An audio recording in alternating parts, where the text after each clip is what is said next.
Muy bien. Jóvenes, buenas tardes. Entonces, vamos a retomar, decía, la clase pasada acerca del potencial eléctrico, esta vez de un dipolo. Bueno, ustedes recordarán, por supuesto, que es un dipolo, ¿no? Un dipolo es un sistema de dos cargas puntuales, pero opuestas. La palabra opuesta significa que las cargas son iguales, pero de signos contrarios.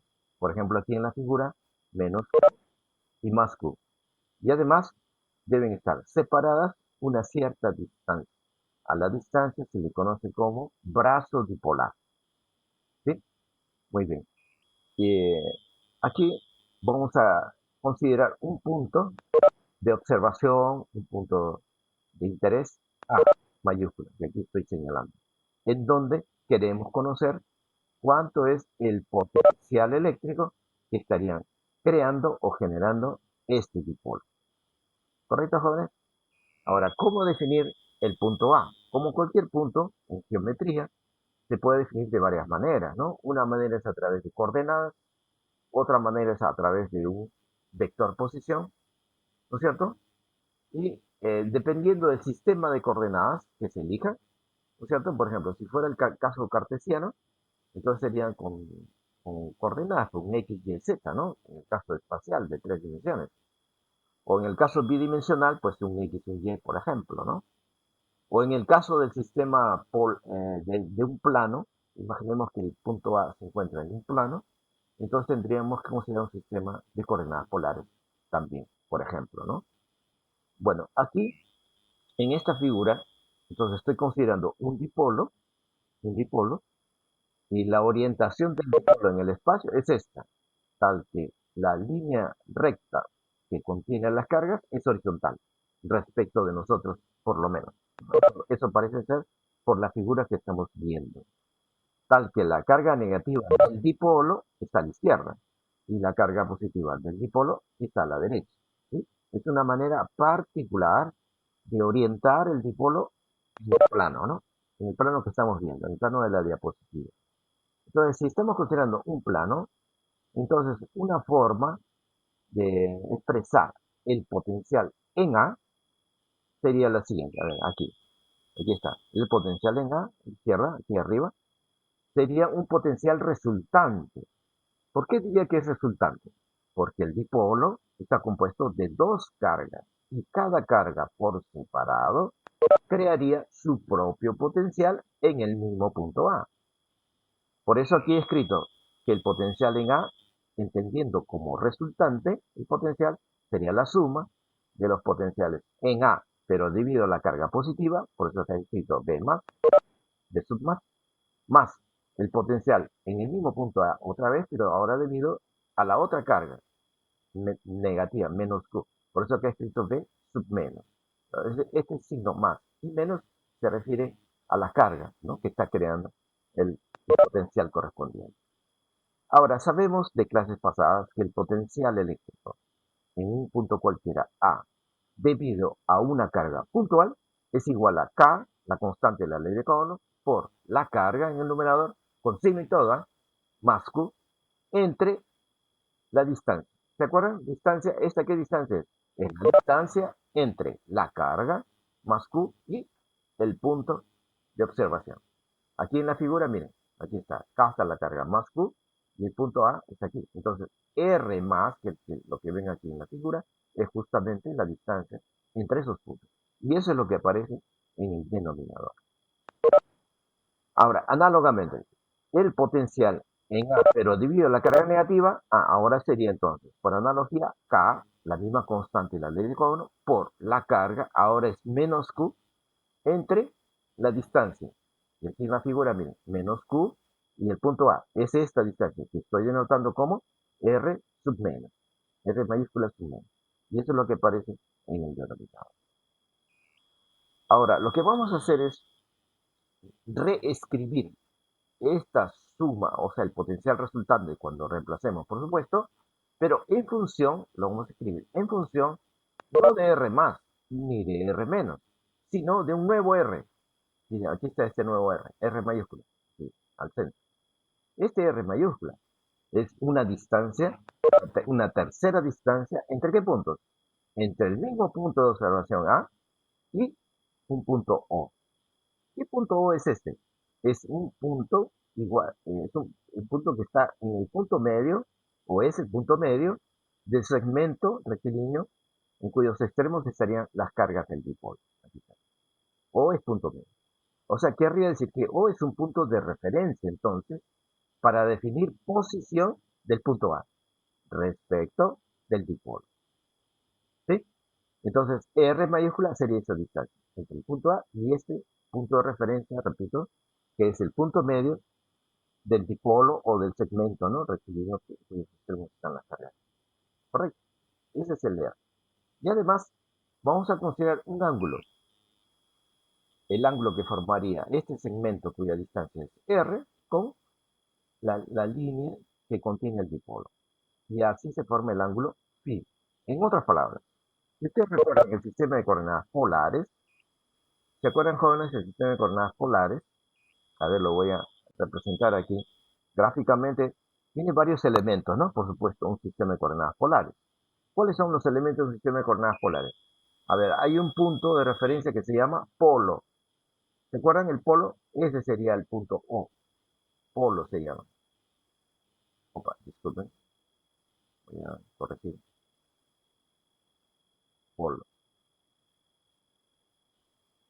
Es un punto de referencia a partir del cual se define una distancia al punto de observación. Aquí lo voy a escribir, ¿eh? Esto se llama polo. Perdón, este es el polo. En el sistema de coordenadas polares.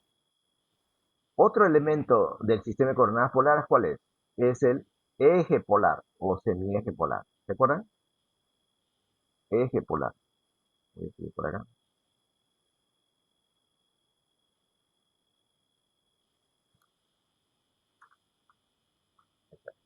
Ese es otro elemento del sistema de coordenadas polares. Ahora, ¿pero cómo se orienta el eje polar? Bueno, la orientación es arbitraria, pero aquí en esta figura, convenientemente, lo he orientado al eje polar horizontalmente, es decir, sobre la línea que contiene al dipolo, o sea, horizontal, y con un sentido hacia la derecha. Ojo, esta es una forma particular de elegir el eje polar o semieje polar. ¿Correcto? Ahora, ¿para qué sirve el eje polar o semieje polar? Bueno, sirve para definir el ángulo polar. Y el ángulo polar se asume positivo, porque podría ser negativo también, pero se asume positivo cuando el radio, esta distancia R mayúscula que había considerado antes, se llamaría radio polar ahora, que es la distancia del polo al punto de observación A, radio polar. Entonces, si este radio polar se hubiera encontrado al inicio sobre el eje polar, para llegar al punto A, entonces habría experimentado un giro, una rotación en el sentido antihorario hasta llegar al punto A, ¿no? El ángulo barrido, sí, eso se llama ángulo polar. Y además se considera positivo cuando el sentido de barrido es en el sentido de aumento del ángulo phi. El ángulo phi aumenta cuando el radio polar experimenta un giro, una rotación en el sentido antihorario. ¿Sí? Entonces aquí tenemos radio polar y ángulo polar. Así que entonces, vamos a expresar el potencial en el punto A en coordenadas polares, en otras palabras. Así que entonces, por eso, aquí aparte, R más sería igual. Ahora uso algunas propiedades, pues, ¿no? De geometría. Geometría plana sería, ¿no? Ustedes recordarán. Geometría plana. Miren, aquí automáticamente se han formado dos triángulos. Este triángulo que estoy señalando y el otro triángulo que está por acá. ¿Sí? Entonces, en el primer triángulo de la derecha, este lado tiene una longitud que sería R más. ¿Qué es lo que queremos ahora? Escribir en función de la longitud de este otro lado, que es R mayor. ¿Sí? Y por supuesto, el tercer lado, ¿cuánto me diría el tercer lado? Al tercer lado estaría por acá. ¿Cuánto me diría? Sería L medio. Claro, estoy asumiendo que L minúscula es la distancia entre cargas del dipolo, llamado brazo dipolar, ¿no? Y sería L medios porque O es punto medio, como ya lo dije.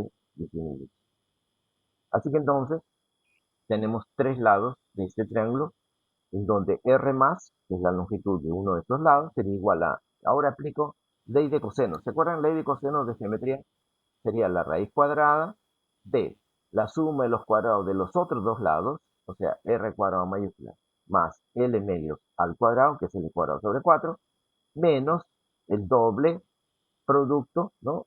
Doble producto el producto de los lados por el coseno del ángulo entre ellos, ¿no? O sea, sería el doble de R por L medios. Pero L medios con doble se simplifica y queda R por L.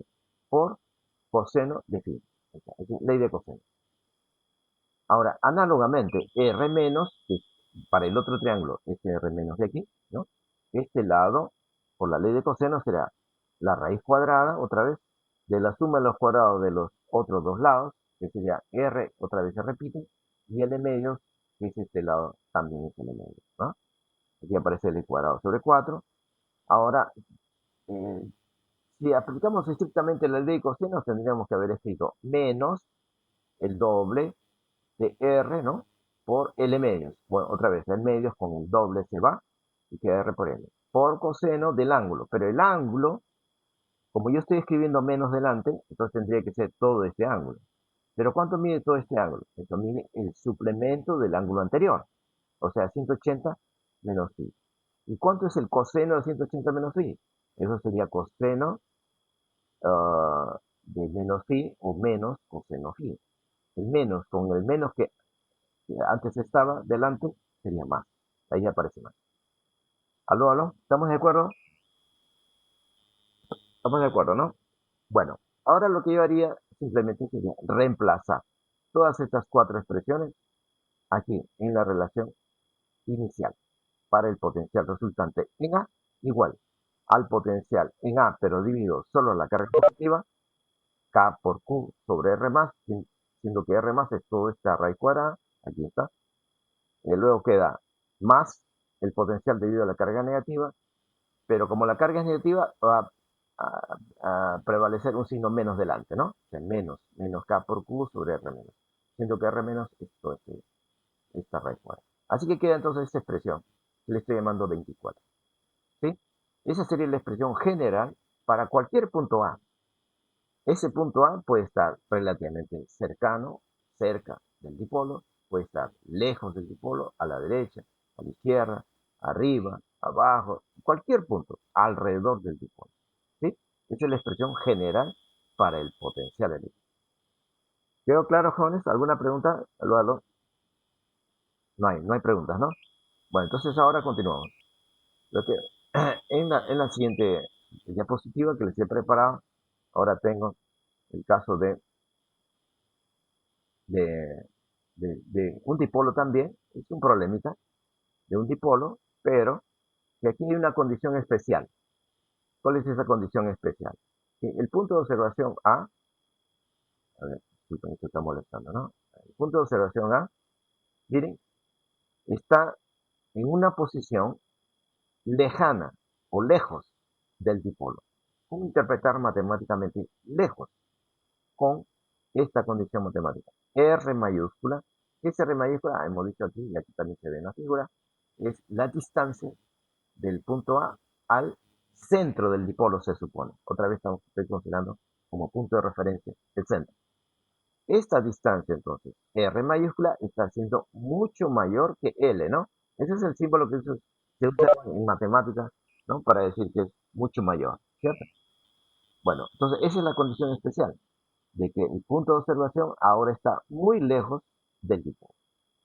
Entonces, lo que pide el problema es demostrar que el potencial eléctrico en A, bueno, acá en lugar de A he usado la letra R mayúscula, es equivalente, ¿no? Como distancia.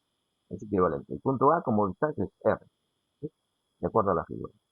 Bueno, el potencial en A resulta aproximadamente K, producto escalar del vector posición R por P sobre R cubo. ¿Quién es el vector posición R? Aquí está en la figura. Es un vector que comienza en el punto de referencia que antes habíamos escrito como O hacia el punto A, ¿no? Comienza en O y termina en A. Ese es el vector R. Su módulo sería pues la distancia r, ¿no? Obviamente. ¿Y P? ¿Quién es P? P vector es momento dipolar eléctrico. ¿Se acuerdan? Esa magnitud para un dipolo lo definimos antes, ¿no? En clases pasadas. Bueno, es un vector que está definido de qué manera. Su módulo. Su módulo está definido siendo igual a ¿cuánto? A Q, la carga de cualquiera de las cargas del dipolo en valor absoluto, ¿cierto? Cualquiera en valor absoluto, ese sería el módulo de P. Lo voy a escribir acá para recordar. El módulo de P, por definición, def, está abreviado, ¿no? Def para mí significa definición, es la carga en valor absoluto por L, llamado brazo dipolar. Esa es la definición. Pero ese es el módulo para P. Y en la dirección del vector P, por definición, es un vector que está orientado a lo largo de la línea que contiene a las cargas, ¿no? Vale decir, su línea de acción es la línea que contiene a las cargas. Esta línea es la línea de acción del vector P. ¿Y el sentido? El sentido de P es un vector que va desde la carga negativa, ¿no? Aquí, este circulito en rojito para mí representa la carga negativa y este circulito en azul para mí representa la carga, la carga positiva, ¿no? Y también podemos entonces cuantitativamente definir el vector P como el producto de la carga Q, que es, ¿no?, aquella de valor absoluto, por un vector de referencia. El vector de referencia es el vector L. Fíjense ese vector L. Es un vector tal que su módulo es el L anterior, o sea, la distancia entre cargas. Y el sentido del vector L, el sentido del vector L es un vector que va desde la carga negativa hacia la positiva. Ese es el vector L, por definición. En consecuencia, P, por eso lo estoy dibujando de menos Q a más, por esa razón. ¿Sí? Eso es definición. Definición, ¿no? Por si acaso. ¿De acuerdo? Ese es el momento dipolar. Es una magnitud que caracteriza eléctricamente al dipolo. Bueno, entonces para demostrar que esta relación es verdad, es verdadera, entonces lo que hacemos es partir de la expresión anterior, ¿no? Que es válida para cualquier punto A, sea lejano o sea cercano al dipolo. Es esta, ¿no? Esta misma, ojo, está aquí atrás. Esta misma, ¿no? Que yo le llamé 24, es esta misma. Lo estoy repitiendo aquí. Aquí lo estoy repitiendo. Pero ahora, para llegar a la demostración, tenemos que hacer uso de aproximaciones, ¿no? Porque aquí, ojo, que es una aproximación en la demostración. Bueno, entonces, la aproximación será la siguiente. Vamos a trabajar con los denominadores, ¿no? De aquí, denominadores. Entonces voy a escribir así. Esta fracción como K por Q por la inversa de este denominador, ¿no? 1 sobre el denominador. Ese 1 sobre el denominador está aquí, el primero. ¿Sí? Da igual. Entonces aquí es donde voy a hacer las aproximaciones. Miren, aquí tengo tres términos en el denominador dentro del paréntesis. Como por condición R es mucho mayor que L, entonces, ¿cómo será L cuadrado sobre 4 comparado con R cuadrado? ¿Mayor o menor? Aló, aló. Menor. Mucho menor, ¿no? Mucho menor, ¿no? Miren, por ejemplo, si L fuera, como ejemplo, ¿no? Como ejemplo podría ser L, si L fuera, digamos, 0.1, 0.1. Si R fuera, para que sea mucho mayor, ¿cuánto sería? 100 o 1000, si quieren. 100 o 1000, ¿no? Exagerando ya, 1000. 1000 es mucho mayor que 0.1, ¿cierto? Cuando yo eleve al cuadrado, y entre 4, claro, ¿cuánto me daría? 0.1 al cuadrado entre 4. ¿Cuánto daría eso? 0.1 sería 0.01. 0.01. ¿no? Y es elevado al cuadrado. 0 sobre 4. ¿Sí? 0.1 es mucho menor que 1000 y ahora 0.01, o sea, l cuadrado sobre 4, seguirá siendo mucho menor que 1000, ¿no? No, que 1000 al cuadrado. 1000 al cuadrado, acá r al cuadrado. Estoy comparando los cuadrados, ¿no? R cuadrado sería 1000 al cuadrado. O con mayor razón, ¿no? Con mayor razón será menor aún, mucho menor aún. ¿Sí? ¿Correcto, jóvenes? Bueno, análogamente. Entonces, eh, si este término central aquí, perdón, acá, ¿no? Este término central, entonces lo podemos despreciar en comparación con el primero. Y ahora, en comparación con el tercero, a ver cómo será. Bueno, en principio, R por L producto escalar sería R por L coseno phi, ¿cierto? Coseno phi. R por L coseno phi. Pero como tienen un factor común L, entonces yo podría factorizar L, ¿no? Solo para comparar. Entonces tendría así, L, el factor común, por, sería L sobre 4, menos, ¿no? Menos R por coseno phi, es lo que estaría quedando, ¿no? Del producto escalar, ¿cierto? Entonces voy a comparar los términos que están dentro del paréntesis.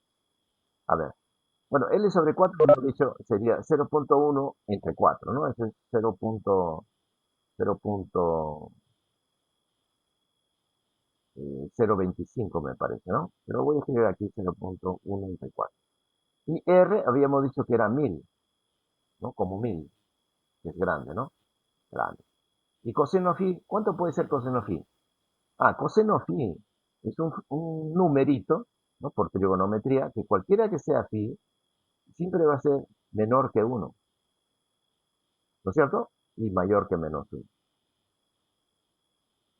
Así es, ¿no, jóvenes? Aló, aló. A ver, mayor que 1, sí, pues, ¿no? Mayor que menos 1. Así es, ¿no? Bueno, entonces, este numerito multiplicado por 1000, o sea, coseno phi por 1000, seguirá siendo grande, ¿no? Porque ese factor, repito, de coseno phi, está limitado por 1 o por menos 1, ¿no? Positivo o negativo.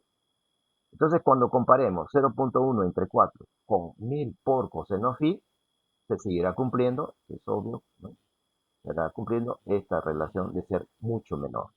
Por lo tanto, este término, este primer término dentro del paréntesis, se podrá despreciar comparado con este.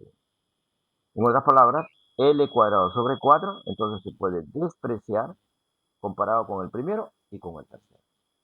¿Estamos de acuerdo, jóvenes? Esa sería una primera aproximación. La siguiente aproximación sería, ahora ya que tenemos dos términos ahora dentro del paréntesis, voy a hacer un artificio. De primero, factorizar R cuadrado. Saco R cuadrado aquí del paréntesis y queda 1 menos el producto escalar sobre R cuadrado, ¿cierto? R cuadrado, como está dentro de la raíz, sale como 1 sobre R. Aquí está. Y ahora, 1 menos el producto escalar sobre R cuadrado, ahora le escribo como una potencia con exponente negativo, ¿no? Para que aparezca como numerador. Ahí está. Y este es un binomio de Newton. ¿Se acuerdan? Binomio de Newton, ¿no? Ya lo hemos explicado en una clase anterior. El desarrollo de un binomio de este tipo tiene infinitos términos. ¿Se acuerdan, no? Infinitos términos. Los dos primeros términos en una primera aproximación serían ¿cuáles? ¿Se acuerdan? A ver, lo voy a escribir aquí. Si alguien se olvidó. Este es 1 más un x, digamos, el segundo término del binomio, elevado a la n. ¿A qué es igual? Es igual a 1 más n por x, que serían los dos primeros términos, más, y así continúan los siguientes términos. ¿No? Yo ya no voy a repetir, ya lo hice en una clase anterior, cuáles serían los siguientes términos. Por ahora nos interesa hacer una aproximación de primer orden, se llama. Que se llama de primer orden cuando elegimos o consideramos solamente los dos primeros términos. Estos de acá. ¿Sí? Entonces es lo que estoy haciendo aquí. Este binomio sería igual a aproximadamente 1, 1, más, bueno, el exponente pasa como coeficiente, el exponente, perdón, cuando es menos acá, cuando es más o menos, puede ser, ¿no? con 10 menos, aquí también queda menos. Aquí también queda menos. Este menos lo voy a mover acá arriba. Ahí, ¿no? Más o menos, depende, ¿no? Entonces, si acá es menos, entonces le diría 1 menos n por x. Pero n, que es el exponente, a su vez es negativo. Por eso queda menos menos un medio más un medio. Aquí está, el un medio. Y luego queda el segundo término, x, que aquí es r por l producto escalar sobre r cuadrado, ¿no? ¿Correcto? Y hasta ahí sería el desarrollo del binomio aproximadamente. Se llama aproximación de primer orden. Lo mismo haría con el otro denominador aquí. Entonces hago el artificio de primero despreciar este término central, porque es muy pequeño comparado con el primero y el tercero. Luego factorizo de r cuadrado, me queda 1 más ahora, el producto escalar sobre r cuadrado, y queda finalmente 1 sobre r por 1 más, ¿no? Este segundo término elevado a la menos un medio, desarrollo, según el binomio de Newton, en una primera aproximación, o sea, hasta los dos primeros términos, y queda menos, 1 menos, ¿sí? Ahora, estos resultados los voy a reemplazar en la expresión original que aquí está arriba, ¿sí? Reemplazo. Aquí estoy reemplazando y efectúo. Al efectuar, pues reduzco términos semejantes, ¿no? Por ejemplo, k por q por 1 sobre r se cancelaría con menos k por q por 1 sobre r. Se cancela. Y los otros, por ejemplo, k por q sobre r por este término, positivo, ¿no? Y acá menos por menos, más. Este por este, positivo también. Como es igual al anterior, sería dos veces. Dos veces con este denominador 2 se simplifica y queda el término. Ese es común. ¿Correcto? Y aquí convendría asociar q con L. Miren. ¿Qué sería eso? Q por L. Ah, justo acabo de recordar que Q por L es el momento dipolar eléctrico del dipolo, por definición. Así que de ahí aparece entonces el vector P minúsculo. Queda entonces R, producto escalar por P. Entonces, lo que queríamos demostrar. Esta es la expresión. ¿Correcto, jóvenes? ¿Aló, aló? ¿Alguna pregunta, alguna duda? Ahora, entonces, si no hay preguntas, avanzamos. Voy a borrar mis anotaciones si no hay preguntas. Entonces, en la siguiente diapositiva les he preparado, eh, a ver,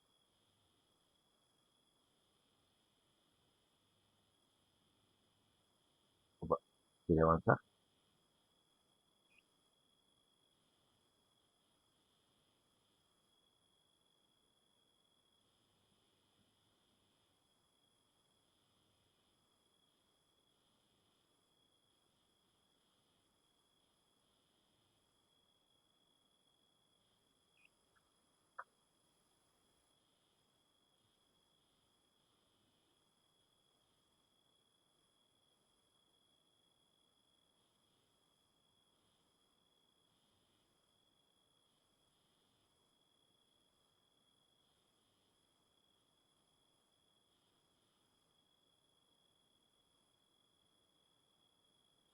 Pareciera que se me ha colgado, se me ha colgado. Uy, ¿qué pasó aquí?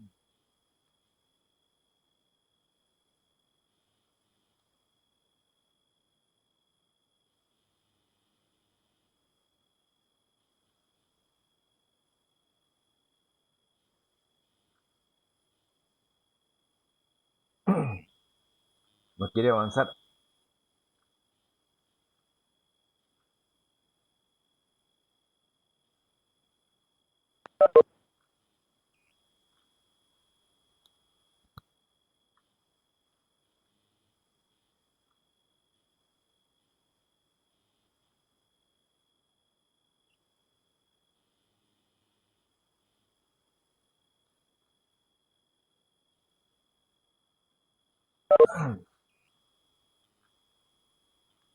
Bueno, algo pasó con mi computador, parece que se ha colgado.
Ah, ya, ahora sí. A ver, jóvenes, aló, aló, ¿me están siguiendo? Aló, aló. Sí, vieron. Ahí Sí, está. profesor. Ya, muy bien. Entonces, disculpen, hubo acá una interrupción. Eh, entonces le decía que esta relación entonces sería válida para el potencial eléctrico en un punto como A, siendo que este punto A, en este caso, está muy lejos del dipolo. Muy lejos, matemáticamente, significa que R mayúscula que estoy señalando aquí, este R de aquí, el módulo, en la distancia del punto al dipolo. Esa distancia es muy grande, mucho mayor que quién, que el brazo del dipolo, o sea que L'. ¿Sí? Esta relación matemática significa, en palabras, que el punto A está muy lejos. Ahora vamos a considerar puntos particulares de A en cuanto a su posición, pero claro, siempre lejos del dipolo, siempre lejos. A ver, primer caso particular, cuando phi sea cero. Ya hemos dicho qué cosa es phi, ¿no?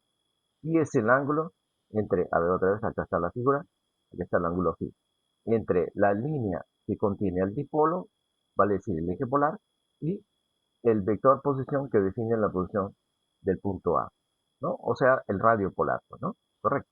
En nuestro caso, miren, cuando phi es igual a cero, entonces, ¿dónde estaría el punto A? Más o menos. El punto A El punto A tendría que estar a lo largo del eje polar, ¿no? Es decir, sobre esta línea que contiene el dipolo, pero a la derecha del centro del dipolo, ¿no? Para que el ángulo phi sea cero. Porque si el punto A estuviera a la izquierda, entonces phi ya no sería cero, ¿no? Porque recuerden que el eje polar está puesto aquí a la derecha. A ver, lo voy a representar de todas maneras para que se orienten, para que se orienten. Aquí el eje polar es el eje polar.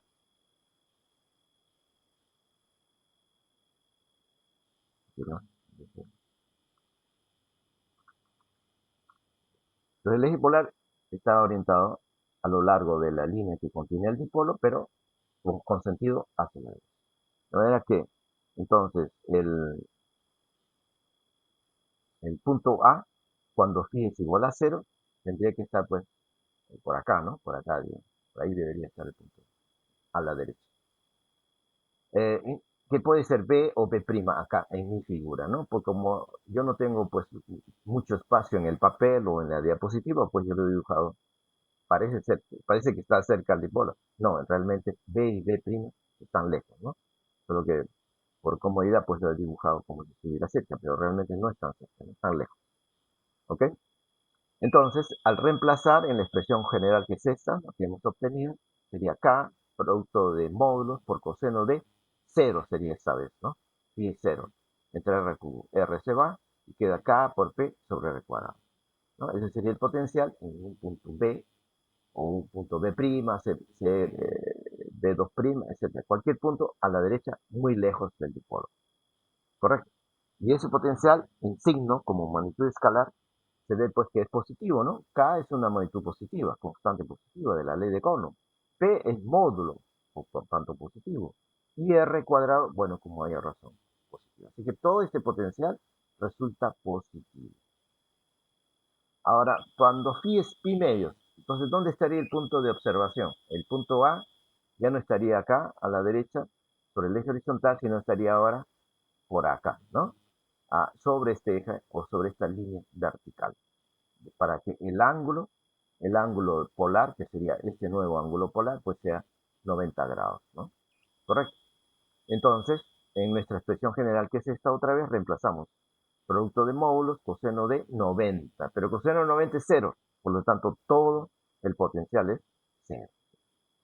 Entonces, para los puntos que están sobre la línea vertical y que pasan por el punto medio del dipolo, tal como C', más arriba, etcétera, cualquier punto, su potencial es cero. Ahora, para cuando el punto de observación esté por aquí, a la izquierda, ¿no? Pero sobre la línea horizontal que contiene el dipolo, ¿cuánto sería phi? Aló, aló.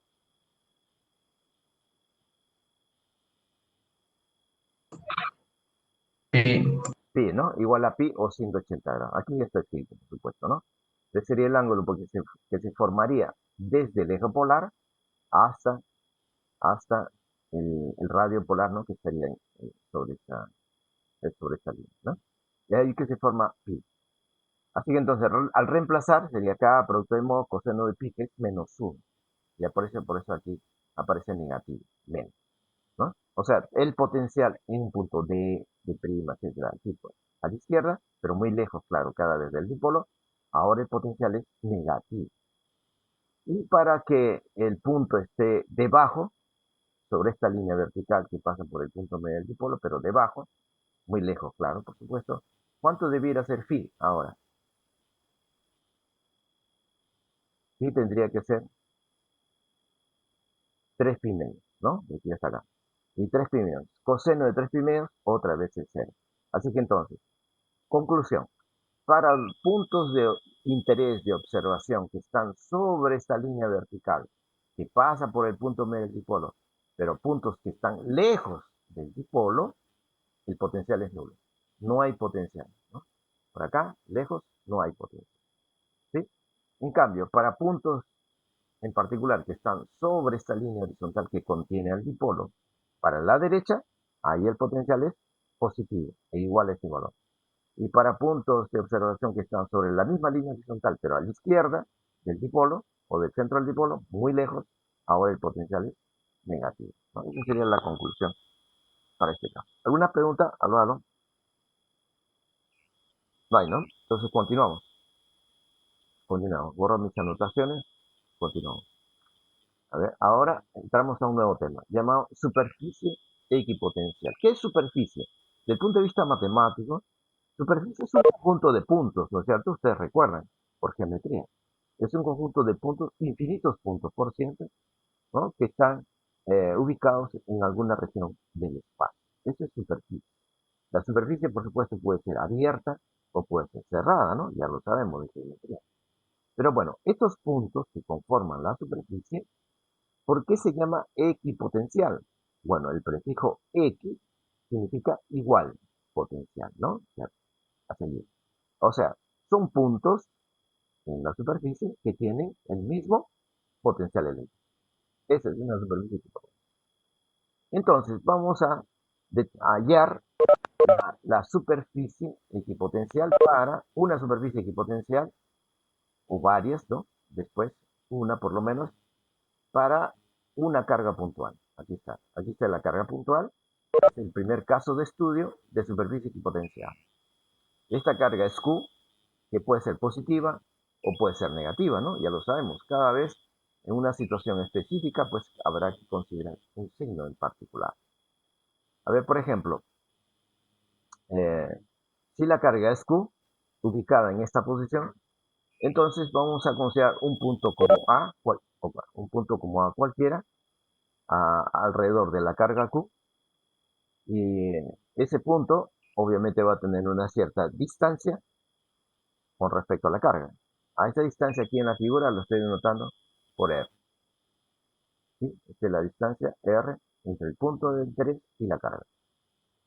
Y en este punto, obviamente habrá un potencial eléctrico, ¿no? Que lo estoy denotando así, B de R o B de A también, ¿no? Puedo escribir A también, ¿sí? En otro punto, por ejemplo acá, B, o más acá, B, también, ¿no? Habrá otro potencial, tal vez, ¿no? Aló, aló, ¿cierto, no? Y así, en un punto C, por acá, otro potencial, tal vez. En un punto D, así sucesivamente. En todos los puntos que rodea a la carga, en todos los infinitos puntos que rodea la carga, habrá un campo escalar de potenciales eléctricos, ¿cierto?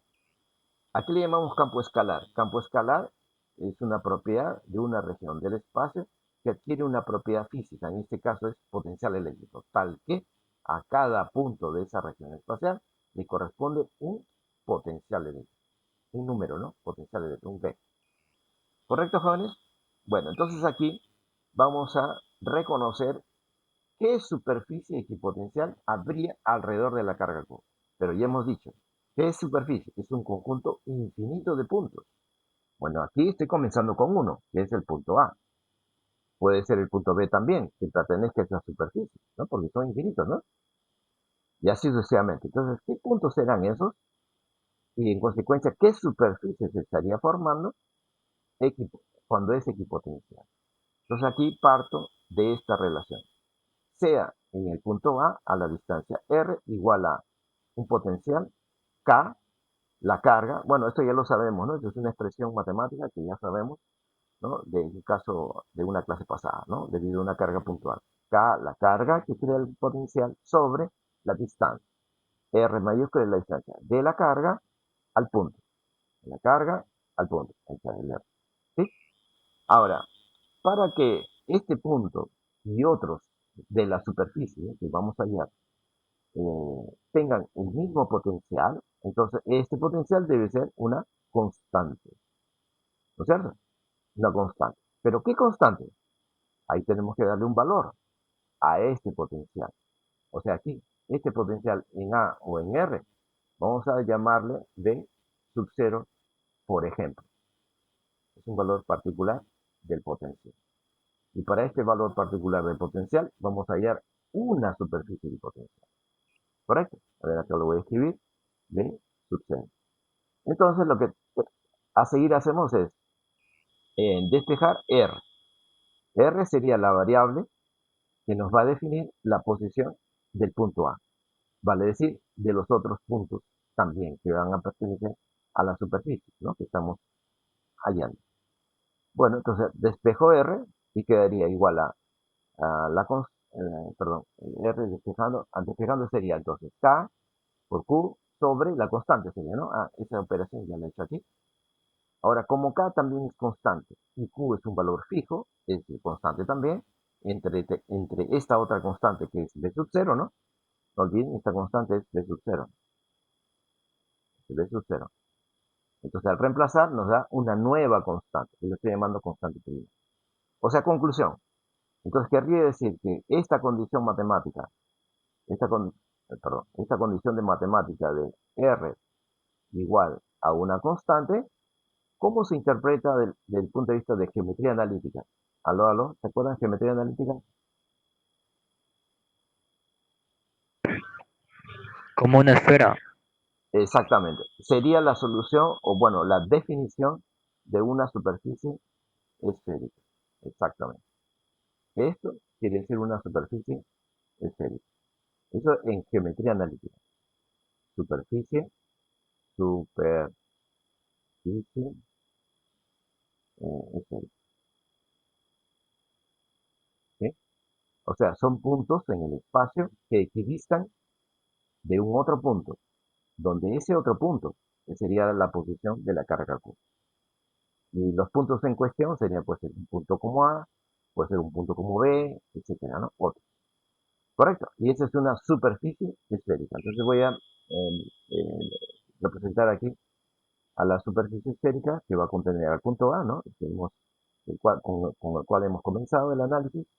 Y seguramente puede pasar por un punto, digamos, B, otro punto, etcétera, y así sucesivamente. Disculpen, otro punto, y así sucesivamente. Estoy representando una superficie. Esta es la superficie, voy a llamarle S. ¿Ok? Entonces, ojo, este es un lugar geométrico, ¿no? En geometría que contiene puntos como A, como B, etcétera, que equidistan de la carga la misma distancia, R. Por lo tanto, R mayúscula sería el radio de esa superficie esférica. Y esa superficie esférica está teniendo una propiedad física. ¿Cuál es su propiedad física? De que esos puntos que conforman la superficie tienen el mismo potencial de succión. ¿Se entendió, jóvenes? ¿Alguna pregunta? ¿Aló, aló? A ver, yo les hago una pregunta. Eh, Les hago una pregunta. ¿Cómo hallar otra superficie equipotencial para otros puntos? Por ejemplo, a ver, vamos a poner estos nuevos puntos. Este punto por acá. Voy a cambiar de color. A ver, este punto por acá. A ver. ¿Cómo hallaría? No sé, voy a llamarle el punto B. ¿Cómo hallaría la superficie que contiene este punto tal que sea equipotencial? Aló, aló. ¿Alguien nos puede decir cuál sería el procedimiento de análisis?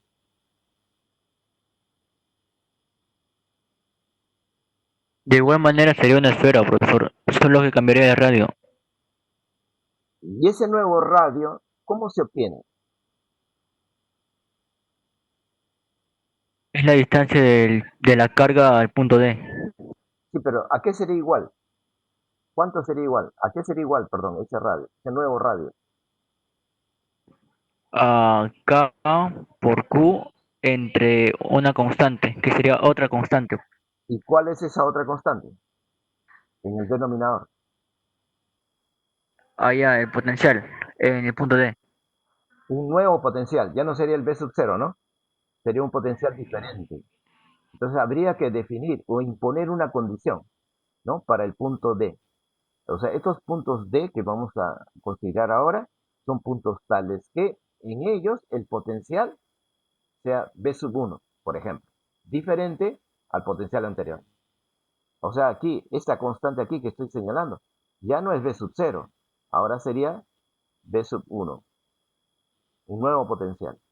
Para este nuevo potencial, entonces vamos a obtener un nuevo R, un R1 tal vez, ¿no? Nuevo radio, ¿sí? Que sería igual pues a K, Q, como decía su compañero, entre B sub 1 ahora, ¿sí? Entonces ahora tendríamos una nueva constante acá, constante 2', diríamos, ¿no?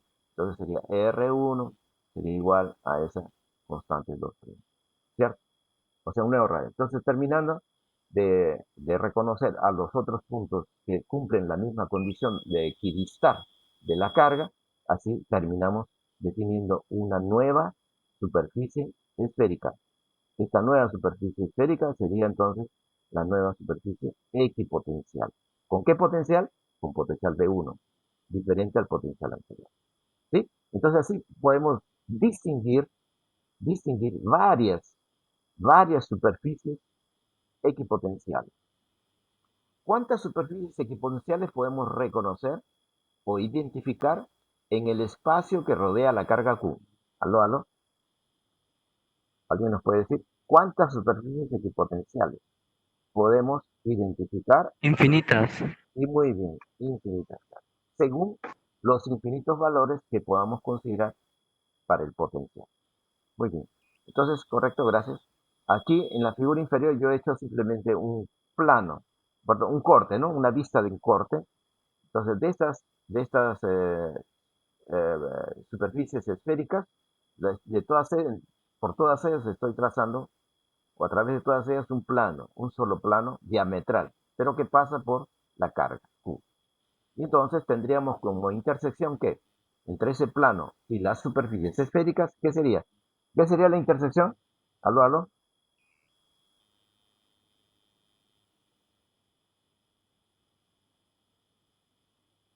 La intersección entre un plano diametral que pasa por la carga y las infinitas superficies esféricas, ¿qué nos daría como intersección?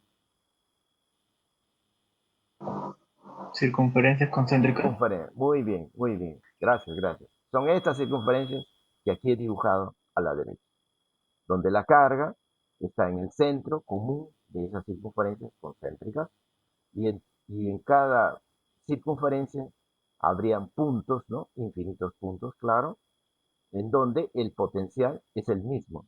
O sea, en lugar de llamarle superficie equipotencial, ahora le llamaríamos línea equipotencial, ¿cierto? Línea, pero están en un plano de corte, un plano de corte, ¿sí? Línea equipotencial sería el nombre, ¿no? Correcto. Esta línea equipotencial, que es una circunferencia, tiene un radio. El radio, está asociado con el valor del potencial eléctrico en todos los puntos de esa línea, que aquí estoy considerando B1. Para esta otra línea equipotencial tiene otro radio. Ese otro radio, R2, está asociado con otro potencial, el valor del potencial B2 para los nuevos puntos de esta línea. ¿Correcto? Y así sucesivamente. Para cada línea, su radio quiere decir su propio potencial. ¿Ok, jóvenes? Si hubiera alguna pregunta, entonces avanzamos. Si no hay, avanzamos. Yo borro mis anotaciones y ahora avanzo. Aquí, por ejemplo, esta es una representación ya geométrica y gráfica, más que geométrica que gráfica, usando un software de simulación para identificar las líneas equipotenciales. ¿Ustedes se acuerdan, a propósito, jóvenes, el software Electric Field? ¿Se acuerdan el software Electric Field?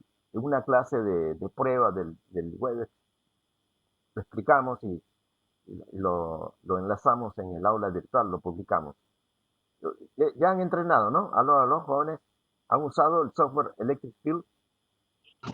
Sí, profesor. Ah, ya, muy bien. Todavía lo tengo, profesor.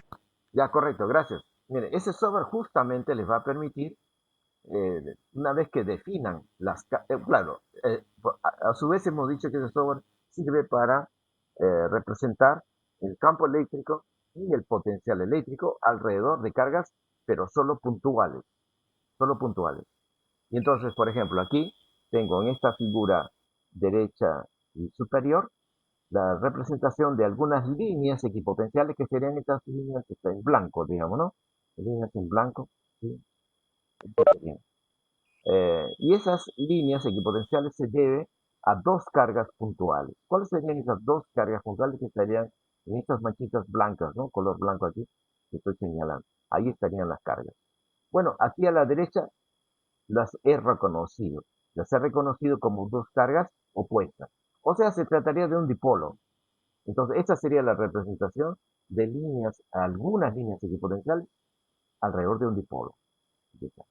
Y esta figura acá, inferior derecha, correspondería a dos cargas iguales, por ejemplo, positivas, más Q, aquí, en estas manchitas blancas. Y análogamente, para el caso de tres cargas puntuales, aquí en esta figura inferior izquierda, más Q, menos Q, por ejemplo. ¿Sí? Y aquí hay otra, ¿no? Que ya se lo dejo a ustedes que descubran, usando el software Electric Field, a qué tipo de cargas no se debe referir acá. Bueno, en adelante, mire, tengo otras figuras parecidas. Por ejemplo, esta. Esta es más familiar, ¿no? Más parecida a la que se obtendría usando el software Electric Field. Entonces, miren, aquí las líneas en celeste serían las líneas equipotenciales. Por supuesto, es una representación en un plano. Ya no es en el espacio, sino en el plano de la diapositiva. Entonces tenemos líneas celestes, que serían las líneas equipotenciales. Como ven, se ven circunferencias circulares, ¿no? Que es el caso de una carga puntual, que está aquí representada por este circulito en rojo. Y aquí este circulito en rojo representa una carga positiva, un más Q, por ejemplo acá, ¿no? Y las líneas en blanco, que son rectas y radiales en todas direcciones. Ah, esas líneas representan ¿qué? Las líneas de fuerza del campo eléctrico. ¿Sí? En realidad, miren, si ustedes recuerdan, conceptualmente, alrededor de una carga, como estoy señalando aquí en rojito, alrededor de esa carga hay un espacio. Y un espacio significa infinitos puntos, ¿cierto? De esos infinitos puntos que rodean a esta carga del espacio, bueno, podemos identificar algunos puntos de esta región espacial, tales que sus potenciales eléctricos sean iguales. Pero cada vez hay que identificar qué potencial, con qué valor. Entonces, por ejemplo, si yo le doy un valor cualquiera, voy a usar mi herramienta lápiz aquí, si le doy un valor, por ejemplo aquí, supongamos que quiero que en este punto el potencial sea B1, ¿ok? Para este punto, donde el potencial se le asigna el valor B1, entonces por allí va a pasar alguna línea equipotencial. Digo línea porque estamos en el plano, pues, ¿no? Si estuviéramos en caso tridimensional, diría superficie esférica, pero no, es línea en este caso, ¿no? Entonces, para esta línea equipotencial le corresponde un potencial de 1, ¿cierto? Y para otra línea equipotencial, por ejemplo, esta otra aquí, otro punto de ella, otro potencial, B2, ¿cierto? ¿Aló? Entonces, ahora yo les pregunto, jóvenes, a medida que nos alejamos de la carga, ¿cómo estaría variando el potencial al pasar de una línea equipotencial a otra? ¿Aló? Al ir de este punto, del punto A al punto B, por ejemplo, ¿no? Me estoy alejando de la carga, ¿cierto? Entonces, ¿cómo estaría cambiando el potencial está aumentando o está Por disminuyendo. distancia, el campo por distancia va disminuyendo. Inversamente proporcional. Ah, claro. A ver, sí, la pregunta era si aumenta el potencial o disminuye el potencial cuando nos alejamos de la carga. Es decir, cuando Disminuye el pasamos de potencial. A a B. Bueno, sí, correcto. Porque, si ustedes recuerdan, a ver, voy a recordar. El análisis ya lo hicimos en una clase anterior. Lo voy a repetir para que se acuerden. Bueno, por supuesto que en principio la expresión matemática del potencial, ¿cuál es? Es K, ¿no? La constante de la ley de Coulomb, la carga que crea ese potencial entre un R, siendo que ese R, ¿qué significa? Significa la distancia entre la carga, que está aquí, ¿no? Nuestra carga está aquí, aquí está la carga. Voy a cambiar de color. Por ejemplo, este color. Aquí está la carga Q, ¿no es cierto? Entonces R es la distancia entre la carga Q y el punto de interés cada vez. El punto de interés puede ser este punto A, o puede ser un punto B, un punto C, cualquier punto. ¿Sí? Ese es el R. Ahora, para analizar cómo es que varía el potencial con la distancia, ¿qué hicimos? ¿Se acuerdan? Hicimos un análisis no viendo la fórmula, sino más bien viendo qué, su gráfica correspondiente. Es más fácil, ¿no? En geometría analítica, en lugar de analizar la función, esta, ¿no? Matemáticamente, viendo la fórmula, es mejor o más fácil analizar su gráfica. Entonces, sea en el eje vertical B y en el eje horizontal R, ¿cierto? En el eje vertical son los valores del potencial según el valor de R, o sea, B de R, ¿no? Aquí tenemos un origen o el valor 0. Entonces, a medida que R varía, el potencial varía. Y la gráfica según esta ley de variación, ¿qué forma tiene la gráfica? ¿Se acuerdan? Aló. Una hipérbola. Una Una hipérbola. hipérbola. Una hipérbola equilátera se llama, ¿no? Con asíntotas. Acá continúa asintóticamente y aquí también continúa asintóticamente. ¿Cierto? Entonces, aquí vemos que cuando R aumenta, que es lo que yo estaba preguntando, ¿no? Cuando R aumenta, vale decir, cuando pasamos de A a B, el R está aumentando. Y lo voy a representar acá con esta flechita. La pregunta fue, ¿cómo está variando el potencial? ¿Está aumentando o está disminuyendo? Ustedes dijeron, está disminuyendo, efectivamente. ¿Por qué disminuye? Porque cuando reemplazan aquí R estando en el denominador, pero hay un detalle, jóvenes. Disminuye porque la carga, están asumiendo, creo yo, que es positiva, ¿no? ¿Ese fue el caso? Aló. La gráfica varía, ¿no?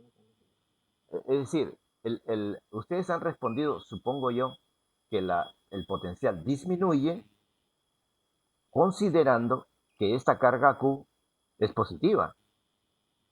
¿Aló? ¿Así fue? Sí, ¿no? Correcto. Cuando la carga Q es positiva, como aquí parece ser, ¿no? Es carga positiva, entonces el potencial efectivamente disminuye cuando R aumenta. Así que con esta flecha estoy indicando que R aumenta y cuando eso ocurre, el potencial disminuye. Entonces uso esta otra flecha. Correcto. Pero ¿qué pasaría si la carga es negativa? Si la carga fuera negativa, entonces tendría que analizar otro gráfico, ya no ese, ¿no? Aquel otro que corresponde a la nueva función para el potencial. El potencial, como fórmula matemática, sigue teniendo la misma forma de escribirse, pero ahora el valor del potencial ya no es positivo, sino ahora sería negativo, ¿no? Sin embargo, la gráfica sigue siendo del tipo hiperbólico, pero en el cuarto cuadrante, ¿no? De esta gráfica. En el cuarto cuadrante. Opa, ¿cierto? Cuarto cuadrante. Entonces, nuevamente, a medida que nos alejamos de la carga, si aquí estuviera la carga, menos Q, entonces, a medida que nos alejamos, pasamos de A a B. El potencial, ¿qué ocurre con el potencial ahora? ¿Aumenta o disminuye? Aló.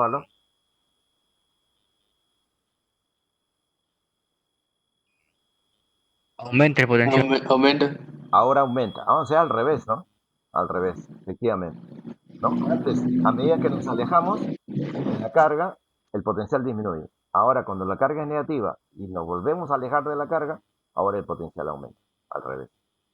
Ok, jóvenes, ese es el análisis que podemos hacer, viendo entonces esta familia. En matemáticas se llama familia de líneas. Todas las líneas que satisfacen una misma ley de variación, que es esta, se llama familia. En matemáticas se usa esa palabra, familia de líneas. Entonces las líneas equipotenciales representan una familia de líneas. Las líneas de fuerza sería otra familia, pero para líneas de fuerza, claro, son radiales. ¿Ok? ¿Alguna pregunta, jóvenes? Continuamos. Bien, a la siguiente. Acá hay otra figura que también, ¿no?, se puede obtener fácilmente usando el software Electric Field, que ustedes ya conocen. Entonces, por ejemplo, aquí estoy considerando una carga positiva, que está aquí en este circulito en rojo, y una carga negativa en el circulito azul. Y entonces, si le pedimos al software que dibuje, ¿no?, que grafique las líneas de fuerza, serían estas líneas en color blanco. Esas serían las líneas de fuerza. Por supuesto que aquí falta indicar el sentido de las líneas, ¿no? Ya sabemos por teoría, por definición de línea de fuerza, que el sentido de una línea de fuerza va desde la carga, ¿cómo es? Saliendo, ¿no? Saliendo de la carga positiva, acá, la carga positiva está a la izquierda, saliendo de la carga positiva y entrando a la carga negativa, ¿no? Así es, ¿no? Bueno, ese es para el sentido de las líneas, en color blanco. Y en color celeste, otra vez, es la representación de líneas equipotenciales, ¿no? En el plano de la diapositiva. ¿Correcto? Miren que ahora la forma es diferente, ¿no?, que el caso anterior. El caso anterior. En el caso anterior, las líneas equipotenciales fueron circulares, circunferentes, ¿cierto? Claro, en el caso tridimensional ya sabemos que hubieran sido esféricas. Y aquí, nuevamente, ya no son circulares, ¿ah? A pesar de que parece, ¿no? Viendo, pareciera que fueran circulares. No son circulares, jóvenes, ¿ah? Por si acaso, ¿ah? Aquí no son circulares, son aproximadamente circulares. ¿Ok? Y así, este es otro caso, miren, donde las cargas son iguales en módulo, perdón, son diferentes en módulo y diferentes en signo también. Por ejemplo, más 7Q y la otra menos 8Q. Acá podría ser, por ejemplo, algo como más 3Q, menos. ¿Sí? Este tipo de gráficas, pues ustedes, repito, los pueden obtener fácilmente usando el software Electric Field, ¿no? Ahí pueden jugar, ¿no?, dándole valores diferentes a las cargas, le piden que dibuje las líneas de fuerza y de potenciales, y les da algo, le va a mostrar algo como esto, algo como esto. Y por último, aquí tengo otro caso, ¿no?, de cargas puntuales. Esta vez son cargas iguales, miren, ambas positivas, aunque también podría ser ambas negativas. Y entonces le piden al software que dibuje las líneas de fuerza y las líneas de potencial y le da estas familias de líneas. Líneas blancas son líneas de fuerza, líneas celestes son las líneas de potencial. ¿Ok? Ahora, miren, otra pregunta. Otra pregunta. Viendo estas líneas, a ver, un poco más atrás, un poco más atrás. Aquí. A ver, yo les hago una pregunta, así de concepto. Miren, notan que aquí hay una región del espacio alrededor de la carga, en donde las líneas equipotenciales se ven más juntas, ¿no? Aló, aló. Comparadas con otra región por acá, donde las líneas se ven más separadas. Aló, aló. Entonces, pregunto, ¿se puede afirmar que en esta región, donde las líneas aparecen más juntas o más concentradas, me refiero a las equipotenciales, ¿ah?, se puede afirmar que allí el campo eléctrico sería más intenso comparado con otra región del mismo tamaño, por ejemplo por acá, en donde las líneas se ven más separadas? ¿Aló, aló? Mm, sí, profe, es más intenso. Es más intenso. Sí, muy bien, muy bien. Es la misma interpretación que nosotros hicimos para líneas de fuerza del campo eléctrico, ¿se acuerdan? Es la misma interpretación. ¿Ok? Entonces, miren, por ejemplo, aquí en estos casos aquí, por ejemplo, acá se sigue manifestando esto, ¿no? Que en estas regiones donde las líneas equipotenciales se ven más juntas, más concentradas, quiere decir que allí el campo es más intenso cuando se compara con otra región, digamos por acá, donde las líneas equipotenciales parecen más separadas, ¿no? Siempre y cuando esas dos regiones de comparación tienen que ser pues idénticas, ¿no? En forma y en tamaño, claro, para poder comparar. Y así sucesivamente, ¿no? Miren, acá también. Correcto. Esto también es válido para el caso de intensidad de campo eléctrico. Muy bien. Ahora para avanzar con la teoría, vamos a revisar algunas propiedades. Miren, esta es una primera propiedad. Se refiere a lo siguiente. ¿Sí? Dice, las líneas de fuerza del campo eléctrico, ya sabemos, ¿no? De las teorías pasadas, dice, resultan perpendiculares a la superficie equipotencial. ¿Sí? Entonces, por ejemplo, acá en la figura de la derecha, estoy señalando o mostrando una superficie supuestamente equipotencial. Por eso he escrito acá B constante. ¿Sí? El potencial, el valor del potencial en cualquier punto de esta superficie es igual a ¿cuánto? A esa constante. ¿Sí? Es una superficie equipotencial. ¿Correcto? Ya. ¿Y esta superficie dónde está ubicada en el espacio?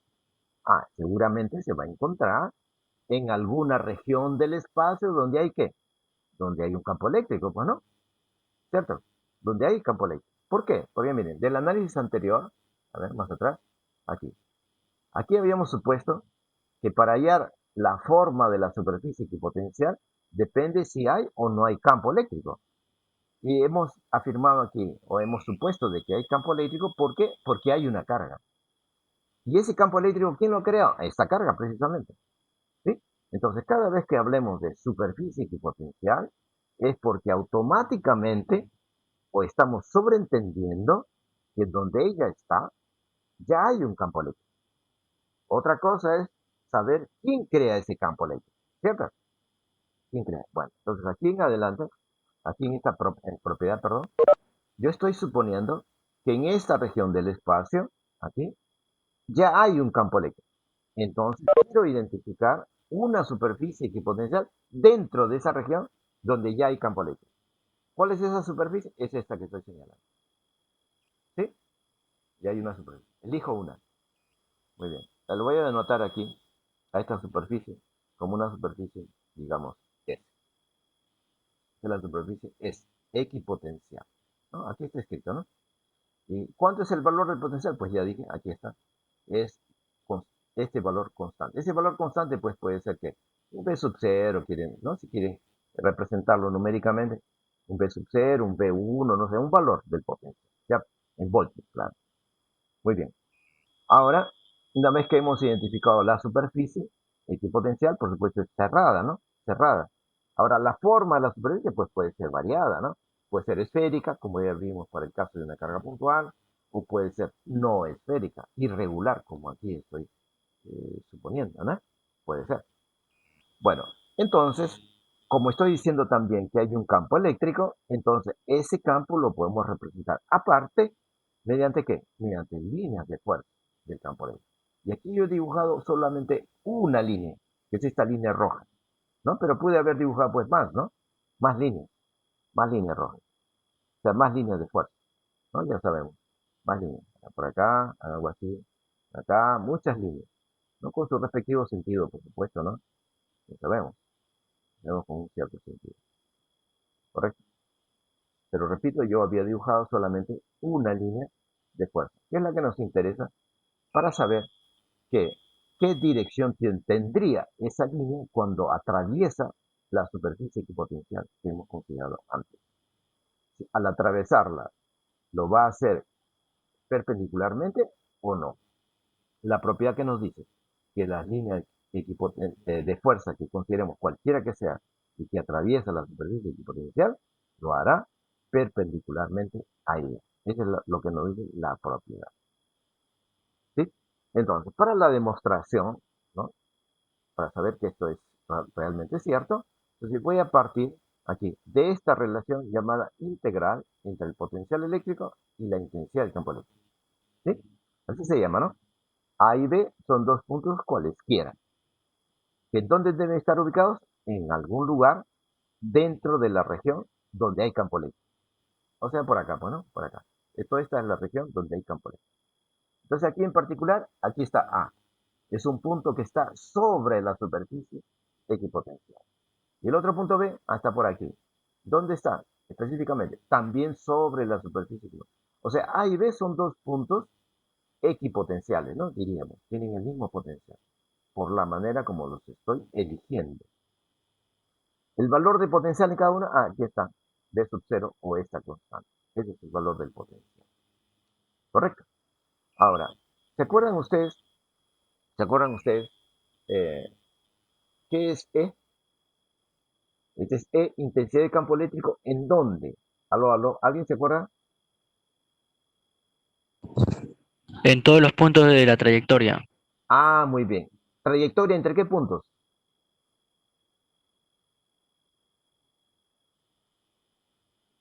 Aló, aló, ¿entre qué puntos la trayectoria? Entre A y B, profe. Entre A y B, muy bien. Entonces, pero como yo dije, ¿no? Que aquí está A, que pertenece a la superficie equipotencial, y aquí está B, que pertenece también a la superficie equipotencial, entonces, entre A y B, tengo que elegir una trayectoria. Ahora, ¿qué trayectoria podría ser? ¿Podría ser cualquier trayectoria o alguna trayectoria en particular obligatoriamente? Aló, aló. Una trayectoria donde el E sea constante. Donde E sea constante. No, no, no. Yo creo que usted está confundiendo con ley de Gauss. Esto no es ley de Gauss. Aló, aló. Esto no es ley de Gauss.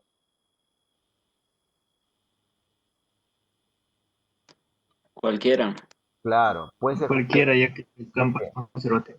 Exactamente. Muy bien. La persona última que participó nos quiere decir, ¿no? Nos dijo que puede ser cualquier trayectoria entre A y B porque este vector E representa un campo vectorial conservativo.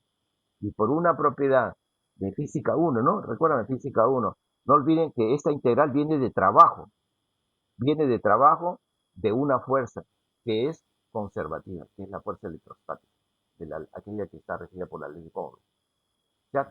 Entonces, como este campo vectorial E es conservativo, para el caso de electrostática, entonces no interesa qué trayectoria se elija entre A y B, es cualquiera. Entonces aquí, por ejemplo, en la figura, podría elegir esta trayectoria, miren, que he señalado acá con línea punteada. Es una trayectoria cualquiera entre A y B, ¿no? Acá hay un tramo, ¿no? Este tramo curvo, ¿sí? Que podría estar inclusive sobre la propia superficie equipotencial también, porque es cualquiera la trayectoria, ¿sí?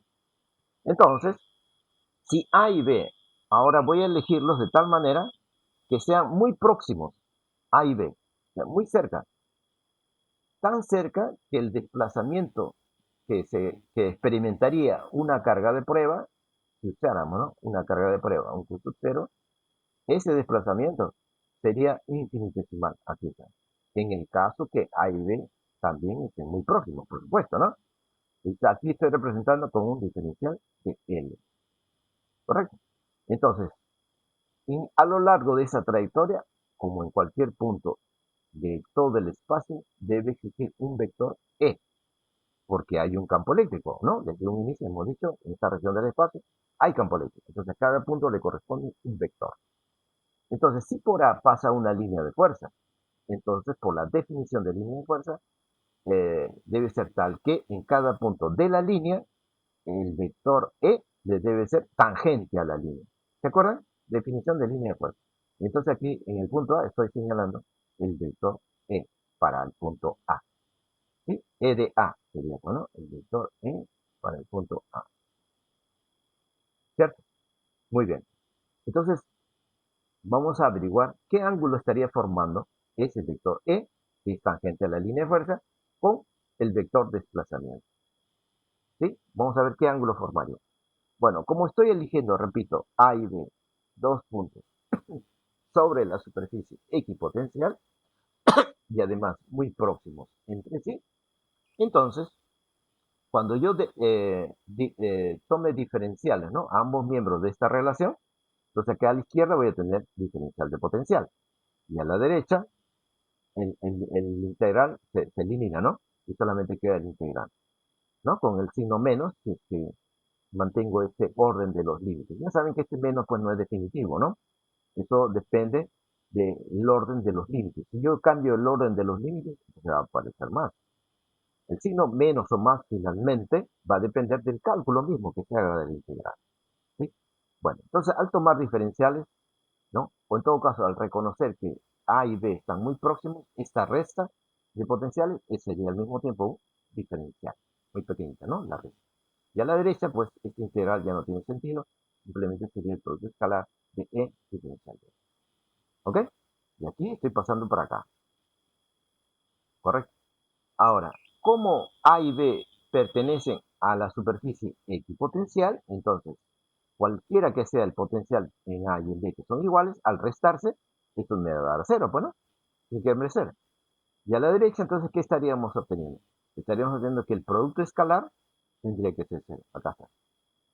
Y ahora, por álgebra vectorial, cuando dos vectores cuyo subproducto escalar es cero, ¿qué direcciones tienen entre sí?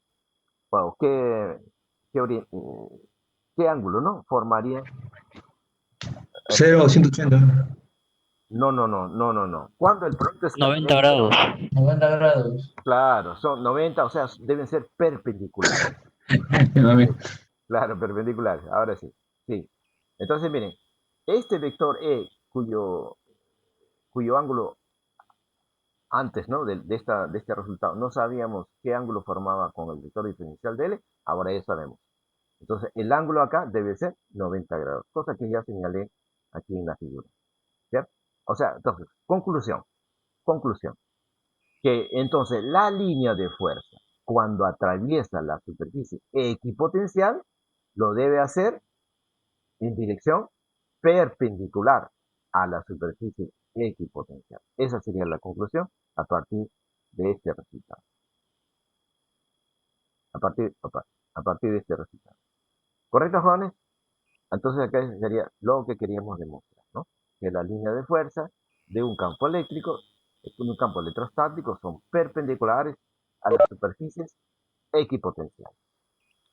¿Alguna pregunta? ¿Aló, aló? Si no hay pregunta, entonces continuamos. Continuamos. A ver. A ver, miren, aquí, en el caso, volviendo a estas figuras, ¿no? Que ya mostré antes. Aquí, por supuesto, ya estamos en el plano, ¿no? Ya no estamos en el espacio tridimensional, sino en el plano. Hemos dicho que estas líneas en celeste representan a las líneas equipotenciales y las líneas blancas representan a las líneas de fuerza, ¿sí? La línea de fuerza. Entonces, miren, en los puntos de intersección, por ejemplo aquí, en este punto de intersección, hay una línea de fuerza y una línea equipotencial. ¿Cómo debieran ser en ángulo cuando se intersectan? ¿Aló, aló?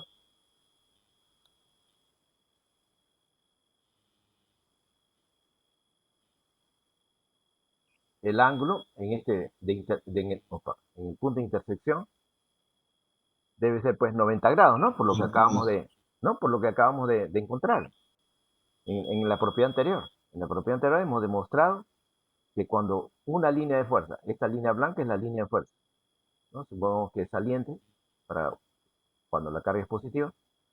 Y cuando se intersecta con esta línea equipotencial, el ángulo, aquí, que lo he resaltado yo en rojo, debe ser 90 grados, ¿no? Tanto entender que entonces el vector que pase por aquí, el vector E, resulta perpendicular. No olviden que el vector E a su vez pues es tangente a la línea de fuerza, ¿no? Como la línea de fuerza es radial, entonces el vector E está sobre la línea radial al mismo tiempo, claro. ¿Correcto, jóvenes? Y entonces, así como se, se manifiesta esa propiedad de que el vector E o la línea es perpendicular a la línea equipotencial, también se debe manifestar en los otros puntos de intersección, aquí, o aquí, aquí, por acá, en todos los puntos de intersección, ¿no? Que nosotros reconozcamos, allí debe cumplirse la propiedad. ¿Correcto, jóvenes? ¿Continuamos? Bueno, continuamos con otra propiedad entonces. Y aquí me salteo estas figuras que ya las hemos comentado, y ahora aquí hay otras propiedades. Ahora vamos a mencionar una condición para estas nuevas propiedades de ser un cuerpo conductor. Este es un cuerpo conductor, te lo voy a señalar. Bueno, aquí está en el enunciado, ¿no? En equilibrio electrostático, la superficie externa de un cuerpo conductor es equipotencial, que es lo que se está afirmando acá. Entonces, ¿cómo demostrar que esto es cierto? Entonces voy a escribir acá, cuerpo conductor. Opa, cuerpo conductor. ¿Sí? Ahora, miren, lo que voy a hacer es, para demostrar, ¿no?, lo que la propiedad afirma, voy a recurrir al método del absurdo. Ustedes recuerdan, tal vez en matemáticas se usa mucho este método. ¿En qué consiste el método del absurdo? Consiste en hacer una afirmación, pero que nos va a llevar a un absurdo. Y para corregir el absurdo, o para eliminar el absurdo, si quieren, entonces hay que corregir la afirmación original. Aquí, ¿cuál sería la afirmación original? Voy a suponer que en dos puntos, digamos A y B, dos puntos cualesquiera de este cuerpo conductor en su superficie, digamos, aquí está el punto A y aquí está el punto B, supongamos. Están en la superficie exterior del cuerpo conductor, ¿sí? Y entonces, en estos dos puntos voy a suponer al inicio que sus potenciales son diferentes. O sea, B1 o BA, que es lo mismo. Además, voy a suponer que es mayor que el potencial en B. ¿Sí? Voy a suponer eso. Esta suposición original o inicial nos va a llevar a un absurdo. Y entonces, para corregir o eliminar el absurdo, esta suposición inicial la debemos corregir también. Y de esa manera vamos a demostrar lo que la propiedad afirma. ¿Se entendió, jóvenes? Ese es el procedimiento. Entonces, a ver, vamos a demostrar. Voy a considerar, primero vamos a recordar, cuando un cuerpo conductor se electriza, a ver, les pregunto, jóvenes, ¿ah?, ¿dónde se distribuye la carga? Aló, aló. En su superficie. En su superficie exterior. En su superficie. Muy bien, en su superficie exterior. Ahora, voy a considerar que la carga sea positiva. Aquí está. Positiva. Supongamos. No sé, voy a llamarle más Q, si quieren. Más Q mayúscula. La carga total es positiva. Supongamos. Ya sabemos que se distribuye en la superficie exterior. ¿Correcto? Ahora, en cada punto entonces de esa superficie debe haber algún potencial eléctrico, porque hay carga. Lo que no sabemos todavía es que los potenciales en todos los puntos son iguales. Eso no sabemos todavía. Voy a asumir que son diferentes, ¿no? Esa es la suposición inicial que voy a hacer. Y entonces, al asumir que son diferentes, en particular que B1 o en A es mayor que B en B, que el potencial en B, entonces, ¿qué efecto produciría esta diferencia de potenciales, ¿no?, entre A y B sobre un portador de carga que está, ¿no?, en la superficie exterior, porque el cuerpo está electrizado, ¿no?, se supone, ¿correcto? Entonces, ¿qué efecto le produciría? Aló, aló. ¿Alguien nos puede decir? Que se desplace. Se movería. Ah, muy bien. Pero debemos recordar otro detalle. Miren, aquí en el enunciado se dice, en el enunciado de la propiedad dice, en equilibrio electrostático. Ahora, para recordar, ¿alguien nos puede decir qué significa equilibrio electrostático?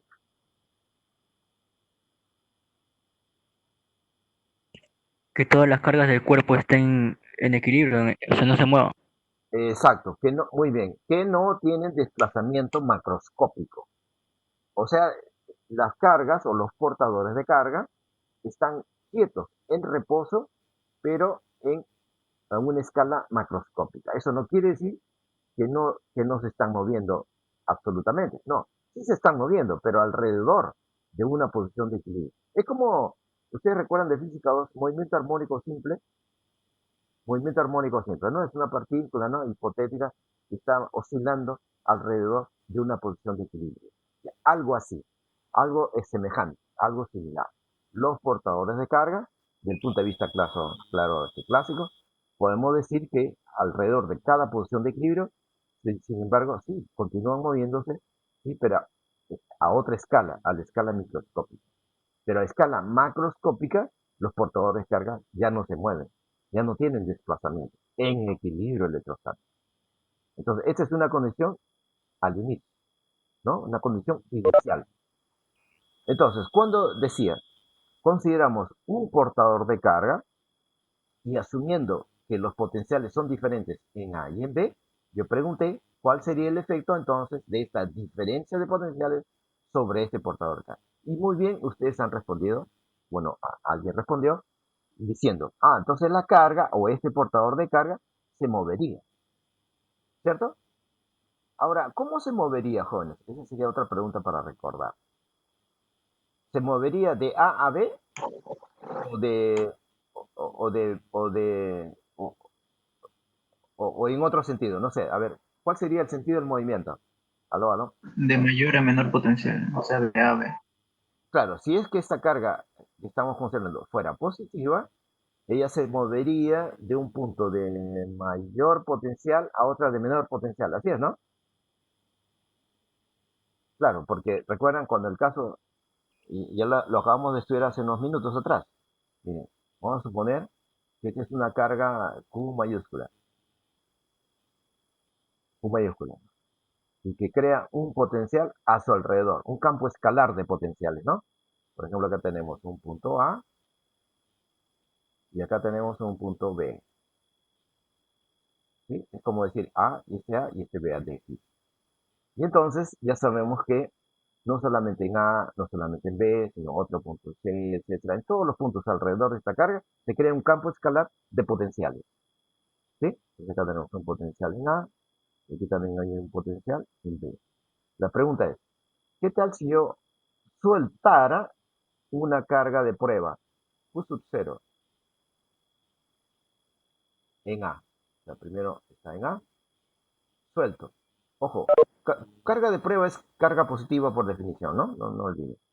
Bueno, si la suelto desde A, desde aquí, ¿ella cómo se movería en adelante? ¿Alejándose de esta carga Q mayúscula o al contrario acercándose a ella? ¿Aló, aló?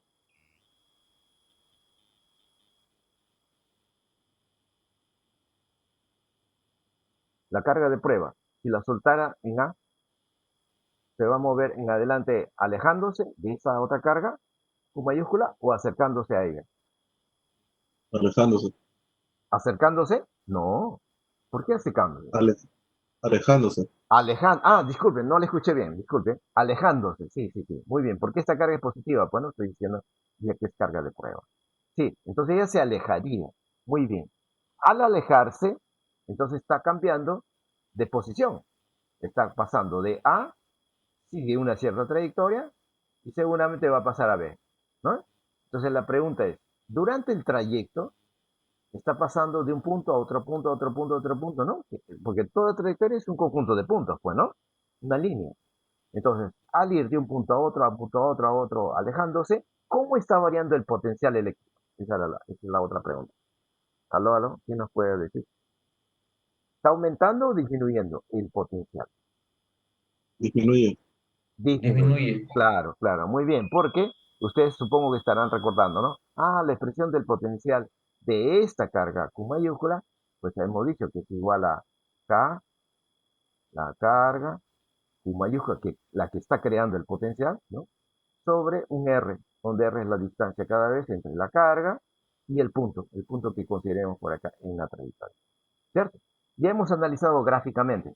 Gráficamente, pues ya hemos dicho, en el eje horizontal, si consideramos las distancias R, y en el eje vertical los potenciales para cada R, entonces la gráfica pues es una, hemos dicho, es una hipérbola, ¿no? Equilátera, ¿no? Bueno, es así. Y esta curva nos dice que entonces, a medida que R aumenta, o sea, nos alejamos, ¿no? Querría decir, de la carga Q mayúscula, el potencial disminuye. Eso ya lo analizamos. Muy bien.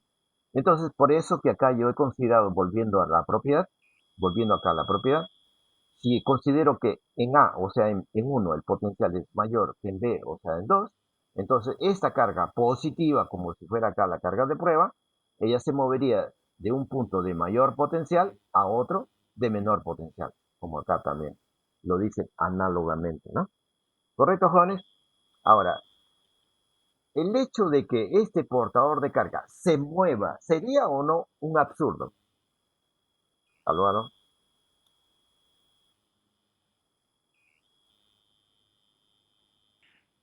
Sí, profesor, ¿Por qué es un absurdo?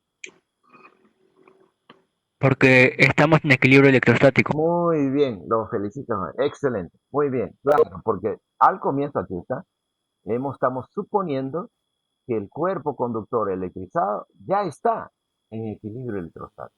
Entonces esta carga este portador de carga no debería moverse.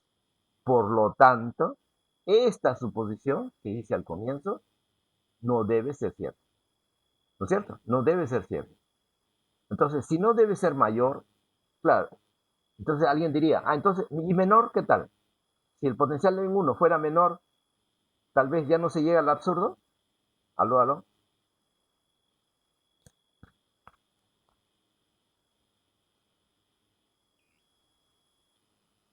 No, no, tampoco, profesor. Se mantiene el absurdo. Entonces, la única solución para corregir esta suposición es considerar que los potenciales sean iguales. Es la única solución, ¿no? que aceptaría este análisis. Por eso entonces, en conclusión, querría decir que todos los puntos de la superficie exterior de un cuerpo conductor electrizado deben tener el mismo potencial. Y si tienen el mismo potencial, ¿no? Ya sea A, B, C, etcétera, entonces querría decir que la superficie del cuerpo conductor debe ser equipotencial. ¿No es cierto? Equipotencial. Esa es la conclusión. Aló. ¿Alguna pregunta? No. Entonces continuamos si no hay preguntas. Bien. Ojo, esta es una pregunta importante, jóvenes, que se va a aplicar seguramente en algunos problemas, etcétera, un examen, una práctica podría ser. Muy bien. Ahora, otra pregunta, propiedad. Aquí tenemos un cuerpo, dice, en cuerpos conductores electrizados y en equilibrio electrostático, ya sabemos que es equilibrio electrostático, ¿qué se cumple? Dice, la carga eléctrica se distribuye, ¿en dónde? En su superficie externa. Bueno, eso ya lo sabemos porque el cuerpo es conductor, ¿no? O sea, sería una redundancia decir que la carga está en la superficie externa. Eso ya, por supuesto, a priori se sobreentiende cuando es conductor. Pero lo que quiere decir acá es que, o resaltar la superficie externa, cuando se dice a continuación, se distribuye con mayor concentración en las regiones de mayor curvatura, o sea, en las regiones puntiagudas. Por ejemplo, acá en esta figura, miren, esta es una figura que representa un cuerpo conductor electrizado. Y aquí presenta una punta, ¿no? Podemos llamarle punta. Ya está la punta, puntiaguda. Le llamamos puntiaguda en comparación con otras zonas, por aquí, por ejemplo, donde hay una parte que tiende a ser plana. Se llama obtusa también, creo, ¿no? En geometría. Correcto. Entonces, lo que nos dice la propiedad es que en cuerpos conductores electrizados, la carga eléctrica se concentra en las partes puntiagudas eh, y se concentra menos en las regiones obtusas. La parte puntiaguda se caracteriza porque el radio de curvatura, obviamente ahí es menor. Y en las regiones obtusas, geométricamente hablando, el radio de curvatura es mayor. ¿Cierto? Ahora, la palabra curvatura es una magnitud que en geometría se define como la inversa del radio de curvatura. Es decir, en la parte puntiaguda donde el radio de curvatura es pequeñito, la curvatura es la inversa, o sea, es grande. Y viceversa, ¿no? Acá. En las regiones donde el radio de curvatura es grande, entonces la curvatura es al revés, la inversa, entonces es menor. ¿Está claro? Bueno, son conceptos, son definiciones de geometría, ¿no? Pero bueno, se refiere a eso. Entonces, ¿cómo demostrar que esto es cierto? Que en la parte puntiaguda, en las puntas, hay mayor concentración de carga que en otras que no. Bueno, para demostrar, aquí está. Primero, recuerdo, mire, esta expresión, este es el potencial eléctrico, ¿debido a qué carga? Aló, ¿alguien nos hace recordar?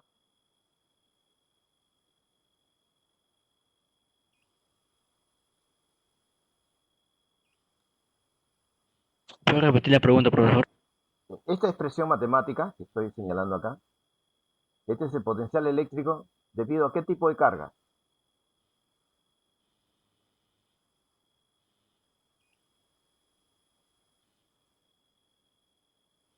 Cuando es una carga puntual. Y aquí a la derecha lo estoy dibujando. Miren. Se ve en mi pantalla, ¿no? Está aquí en color azul lo estoy dibujando. Sea una carga puntual Q minúscula. En cualquier punto de observación alrededor, por ejemplo A, ¿cuánto es su potencial? Su potencial es igual a K. ¿Se acuerdan, no? Eso ya lo hemos estudiado, pues. Carga que crea el potencial, que en este caso es Q minúscula, sobre un R, donde R es la distancia entre la carga y el punto. ¿Sí? Eso es conocido. Ahora, también es conocido por nosotros otro caso. ¿Qué pasaría que si en lugar de carga puntual, ahora tenemos un cuerpo esférico, conductor electrizado, con una carga total Q mayúscula? Aquí está su centro y un radio, ¿no? Tiene un radio. Vamos el radio A minúscula. Pero la pregunta es, ¿cuánto será el potencial eléctrico en un punto cualquiera alrededor de ese cuerpo esférico? Sea el punto A, digamos. ¿Cuánto será el potencial? ¿Cuál es la expresión matemática? ¿Se acuerdan? Aló, aló. Este es un problema que ya resolvimos, inclusive, jóvenes, ¿eh? En la clase anterior. Bueno, yo les hago recordar. El potencial en un punto alrededor de una esfera conductora electrizada, un cuerpo conductor esférico simplemente, no tiene que ser necesariamente conductor, simplemente que esté electrizado, pero si es esférico, el potencial en A resulta igual a K, Q mayúscula y sobre R. Y ustedes dirán, oh, pero ¿cómo? Físicamente son dos cuerpos diferentes. Aquí es carga puntual y aquí es esférico. Inclusive este cuerpo esférico puede ser hueco, o sea, un cascarón, o puede ser sólido, una esfera maciza. Y sin embargo, la expresión matemática del potencial es esta, para ambos casos. Pero si yo comparo el potencial de este cuerpo esférico con el de una carga puntual, miren las expresiones matemáticas. Son iguales. O sea, se escriben igual. Conclusión. Si se escriben igual, entonces, ¿qué podría afirmar? Que la esfera electrizada se estaría comportando como si fuera una carga puntual. ¿Cierto? Y esa carga puntual, ¿dónde estaría ubicada? En el centro. ¿Por qué en el centro?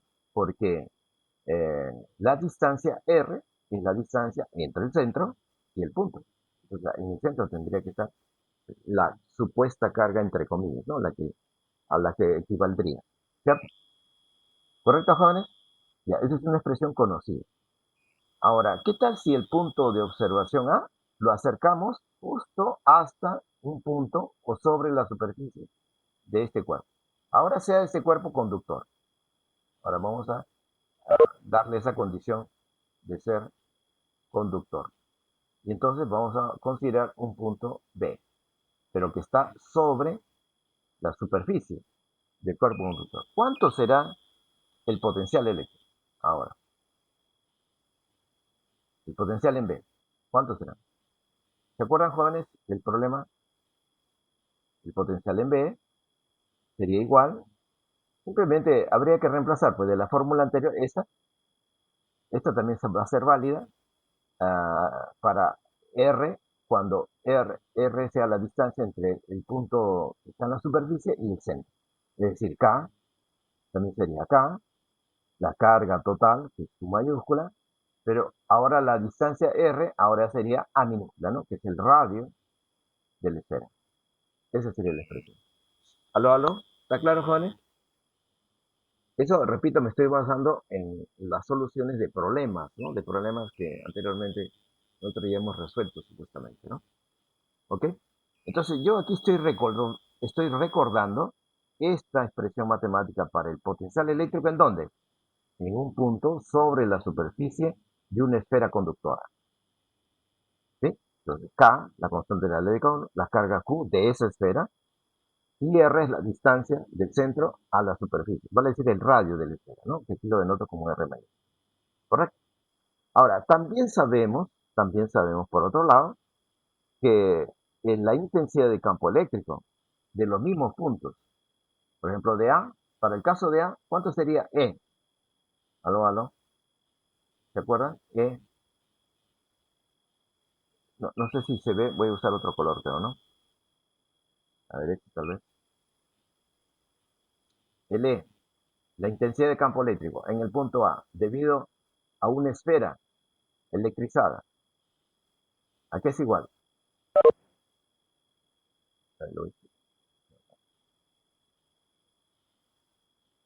A ver, voy a escribir E igual a 4. Sería K, la carga, Q mayúscula, sobre, y acá apareció R cuadrado. ¿Se acuerdan, jóvenes, esta expresión? Pero para una carga puntual, ¿cuánto es la intensidad de campo eléctrico en el mismo punto A? En el mismo punto A sería E igual a K, la constante de la ley de Coulomb, la carga puntual que crea el campo eléctrico sobre la distancia al cuadrado. Y si ustedes comparan matemáticamente, miren, esta forma de escribirse es exactamente esta otra forma, ¿cierto? K, la misma constante, carga, carga. Denominador al cuadrado, distancia al cuadrado, distancia al cuadrado. Ahí está. Entonces, conclusión. Cuando se refiere a una carga distribuida en una esfera, esa esfera se estaría comportando como si fuera una carga puntual otra vez. ¿Ubicada en dónde? En su centro. Y la intensidad de campo eléctrico se escribe de la misma manera. ¿Ok? Entonces yo estoy recordando aquí también la intensidad de campo eléctrico, por supuesto ahora en un punto como B. En un punto como B, acá diría E de B.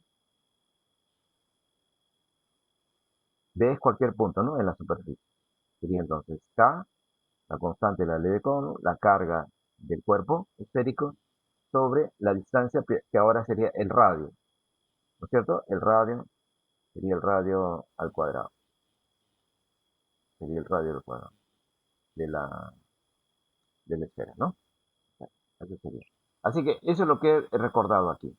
Este E aquí sería la intensidad de campo eléctrico en un punto cualquiera de la misma superficie, de la misma esfera conductora.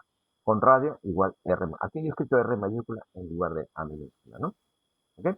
Entonces, lo que quiero decir es que entre estas dos magnitudes, potencial e intensidad de campo eléctrico, se puede entonces obtener esta otra relación. ¿Cómo? Simplemente eliminando Q.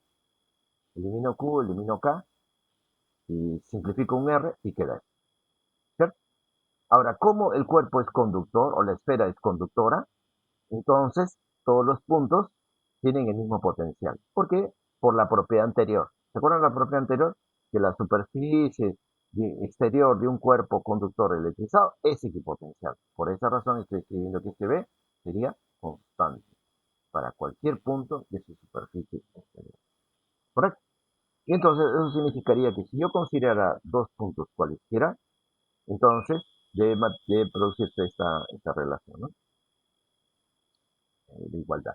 Bueno, pero antes de llegar a esta relación de igualdad, voy a considerar aquí un artificio en este cuerpo para la demostración. Voy a considerar un casquete esférico. ¿Se acuerdan qué es casquete esférico, no? De geometría. Casquete esférico es una porción de una superficie esférica. Y ese casquete, a ver, lo voy a señalar acá. Ahí está el casquete. ¿Sí? Esférico. ¿Sí? Entonces tiene un área. El área es delta S1, que lo estoy denotando. Pequeño, por supuesto. Pequeño. Por más curva que sea, se puede aproximar como si fuera una parte de una superficie esférica, por ser pequeñito. Y aquí también voy a considerar, en esta otra zona, otro casquete esférico. Otro casquete esférico. No, por supuesto, aquí no lo he dibujado completo, ¿no? Pero digamos que sea este, el casquete esférico. ¿Sí? Es un casquete esférico pequeño en tamaño. Por lo tanto, el área es delta S2. Y como es casquete esférico, pues debe tener un cierto radio, ¿no? Los puntos deben tener un radio, o sea, el radio de la superficie esférica que lo contiene. Aquí también, acá hay un radio, está no lo he escrito, pero se supone que aquí hay un radio R1, que es el radio de la superficie esférica que contiene al casquete. ¿Cierto? Bien. Ahora, el radio acá. longitud.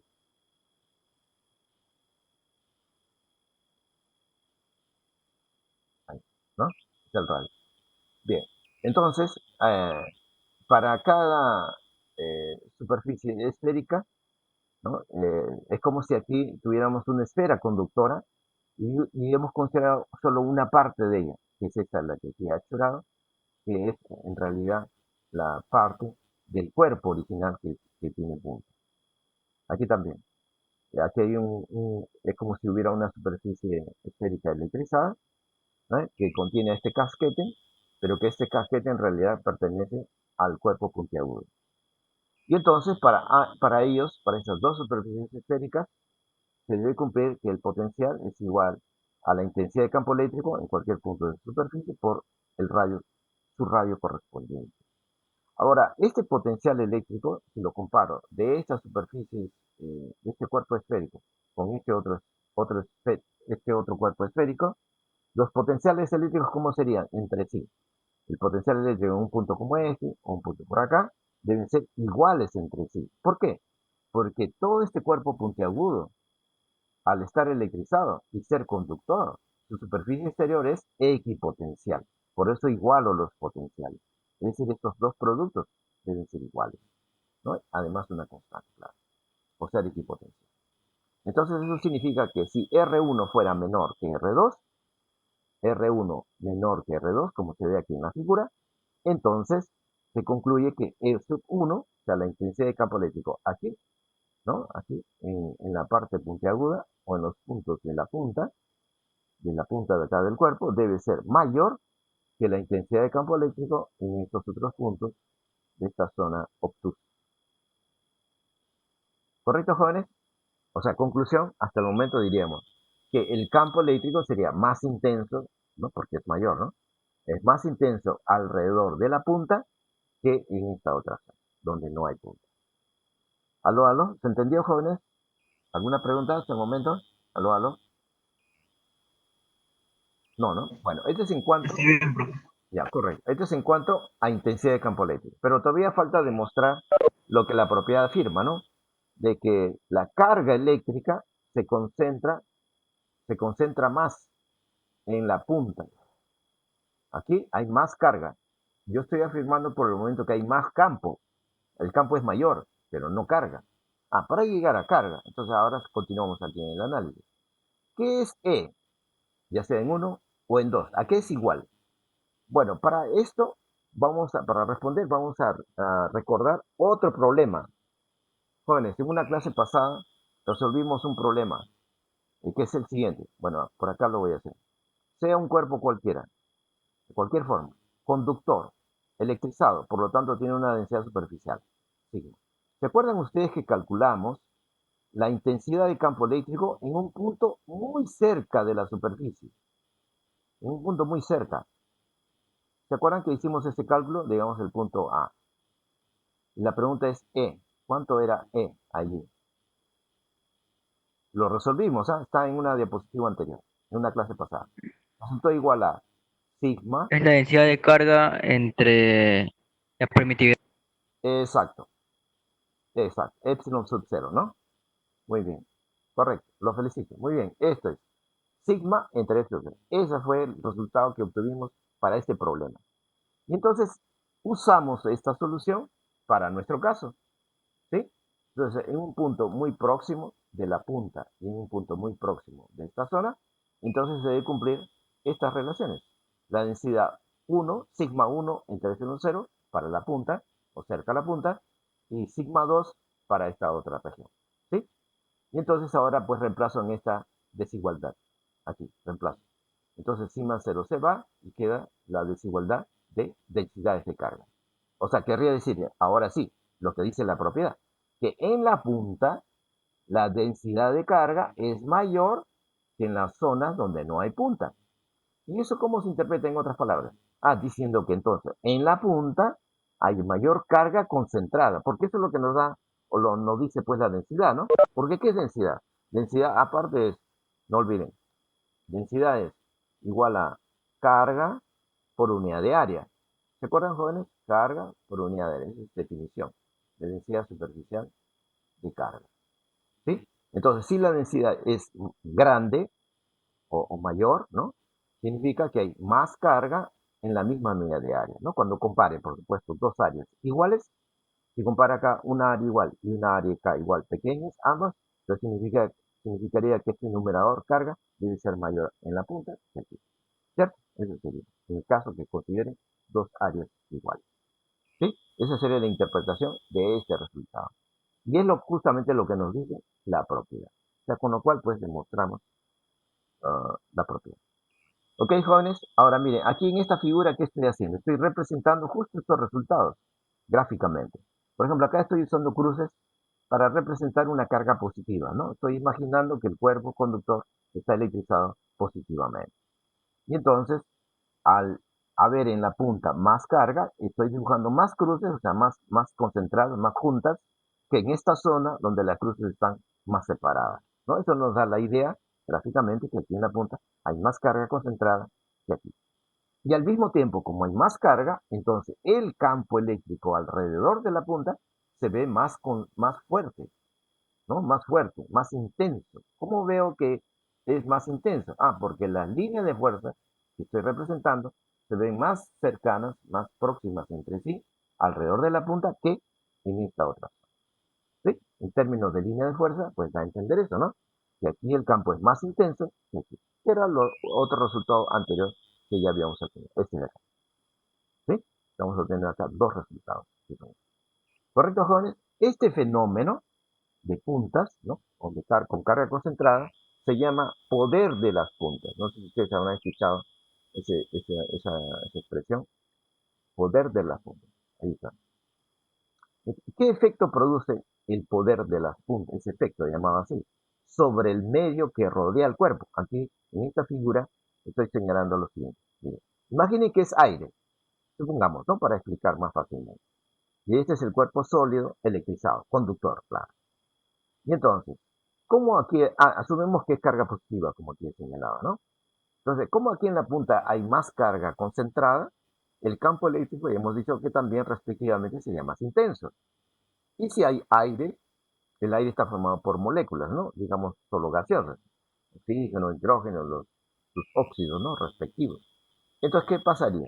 Que las moléculas, debido a la presencia de este campo eléctrico intenso, se ionizarían, ¿no? Porque ¿cuál sería el efecto de un campo eléctrico sobre un átomo, sobre una molécula? Extraer, arrancar electrones. ¿Se acuerdan? ¿Aló, aló? ¿Se acuerdan, no?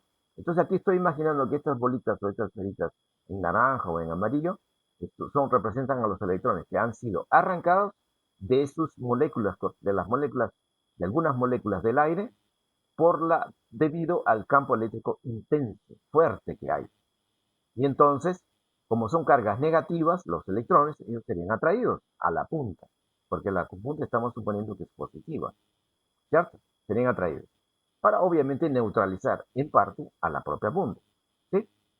Y, ¿qué quedarían? Pues los iones, ¿no? Los iones aquí están representados por estas bolitas en azul. Ahora, estos iones, que habría un grupo de iones, ¿no? Agrupados, y como tienen el mismo signo de carga, entonces ellos se repelirían entre sí. Al repelerse se van a mover, ¿no? Lo que es más probable es que se muevan hacia la derecha. Y a ese fenómeno de movimiento de iones hacia la derecha, ¿no? En su mayor magnitud, se llama viento electrostático. O sea, se movería el aire. El aire se movería, por eso se llama viento, ¿no? Porque el aire, pues, atmosférico se puede mover, ¿no? Ya sabemos que, aunque por otras causas, claro, pero por causas atmosféricas, pero aquí estamos hablando por un efecto electrostático de ionización debido a la presencia de la punta de un cuerpo electrizado. Aló, aló. ¿Se entendió, jóvenes? ¿Alguna pregunta? Ahora, si se entendió, pues yo les había planteado, ¿no? Una pregunta anterior en las primeras clases, ¿de acuerdo? No sé si alguien revisó la literatura y les pedí que por favor revisaran la literatura para averiguar cómo y por qué se producen las tormentas eléctricas, o un rayo, digamos, ¿no? Conocido como rayo. Aparte del rayo se manifiesta un fenómeno secundario, otros fenómenos secundarios conocido como relámpago, y también otro conocido como trueno, ¿no? Significan cosas diferentes, ¿eh? Rayo es un arco eléctrico, o sea, una corriente eléctrica que aquí se ve como blanco, ¿no? Color blanco. En realidad ese de color blanco, eso no es el rayo, ese se llama relámpago. Es luz, luz. ¿Y por qué vemos luz? Porque este fenómeno anterior que acabo de explicar, de que cuando son arrancados electrones, no todos, no de todas las moléculas alrededor de la punta se consigue arrancar electrones. O sea, no todas las moléculas se ionizan, pero sí se puede excitar. En física se usa la palabra excitar. ¿Qué significa excitar? Que algunos electrones, de acuerdo al modelo de Bohr, el modelo atómico de Bohr, algunos electrones pueden experimentar transiciones electrónicas de órbitas, pasar de una órbita de menor energía a otra de mayor energía. Y esa transición puede ocurrir debido a la presencia de este campo eléctrico intenso. Pero esa transición electrónica no es permanente, no dura toda la vida, sino que ese electrón que está excitado, o sea, cuando saltó a una órbita de mayor energía, al cabo de poco tiempo se desexcita, o sea, regresa a la órbita con un nivel de energía menor. Y al regresar devuelve la energía que ganó en la etapa anterior de su vida, o sea, de aumento de energía. Ahora devuelve. Esa energía que devuelve, la devuelve en forma de radiación, de ondas electromagnéticas. Y esas ondas podrían tener una longitud de onda que cae en el rango visible del espectro electromagnético. Y esa luz visible es la que vemos finalmente. Aquí como luz blanca. ¿Sí? A ese fenómeno secundario se le llama relámpago. En cambio, trueno es otra cosa, otro fenómeno. La palabra trueno se refiere al fenómeno de sonido. Son ondas de choque que se producen cuando se manifiesta el relámpago y cuando se manifiesta el arco eléctrico, es decir, el rayo. ¿Sí? Son ondas de choque. Retumba, ¿no? No sé si ustedes habrán experimentado una tormenta eléctrica. Bueno, yo sí experimenté varias oportunidades. Entonces, es un ruido, pues, fuerte, muy fuerte, grave, ¿no? Con una tendencia a ser grave, con una tonalidad grave. Entonces, eso se llama trueno, pero repito, es un fenómeno secundario, ¿ok? Y así, bueno, yo les había pues dejado como tarea, como inquietud, ¿no? Para alguien que se interese, explicar por qué y cómo se produce la tormenta. Yo en estos momentos, en parte, estoy explicando cómo es que se produce el rayos, ¿no? ¿Aló, aló? ¿Alguna pregunta?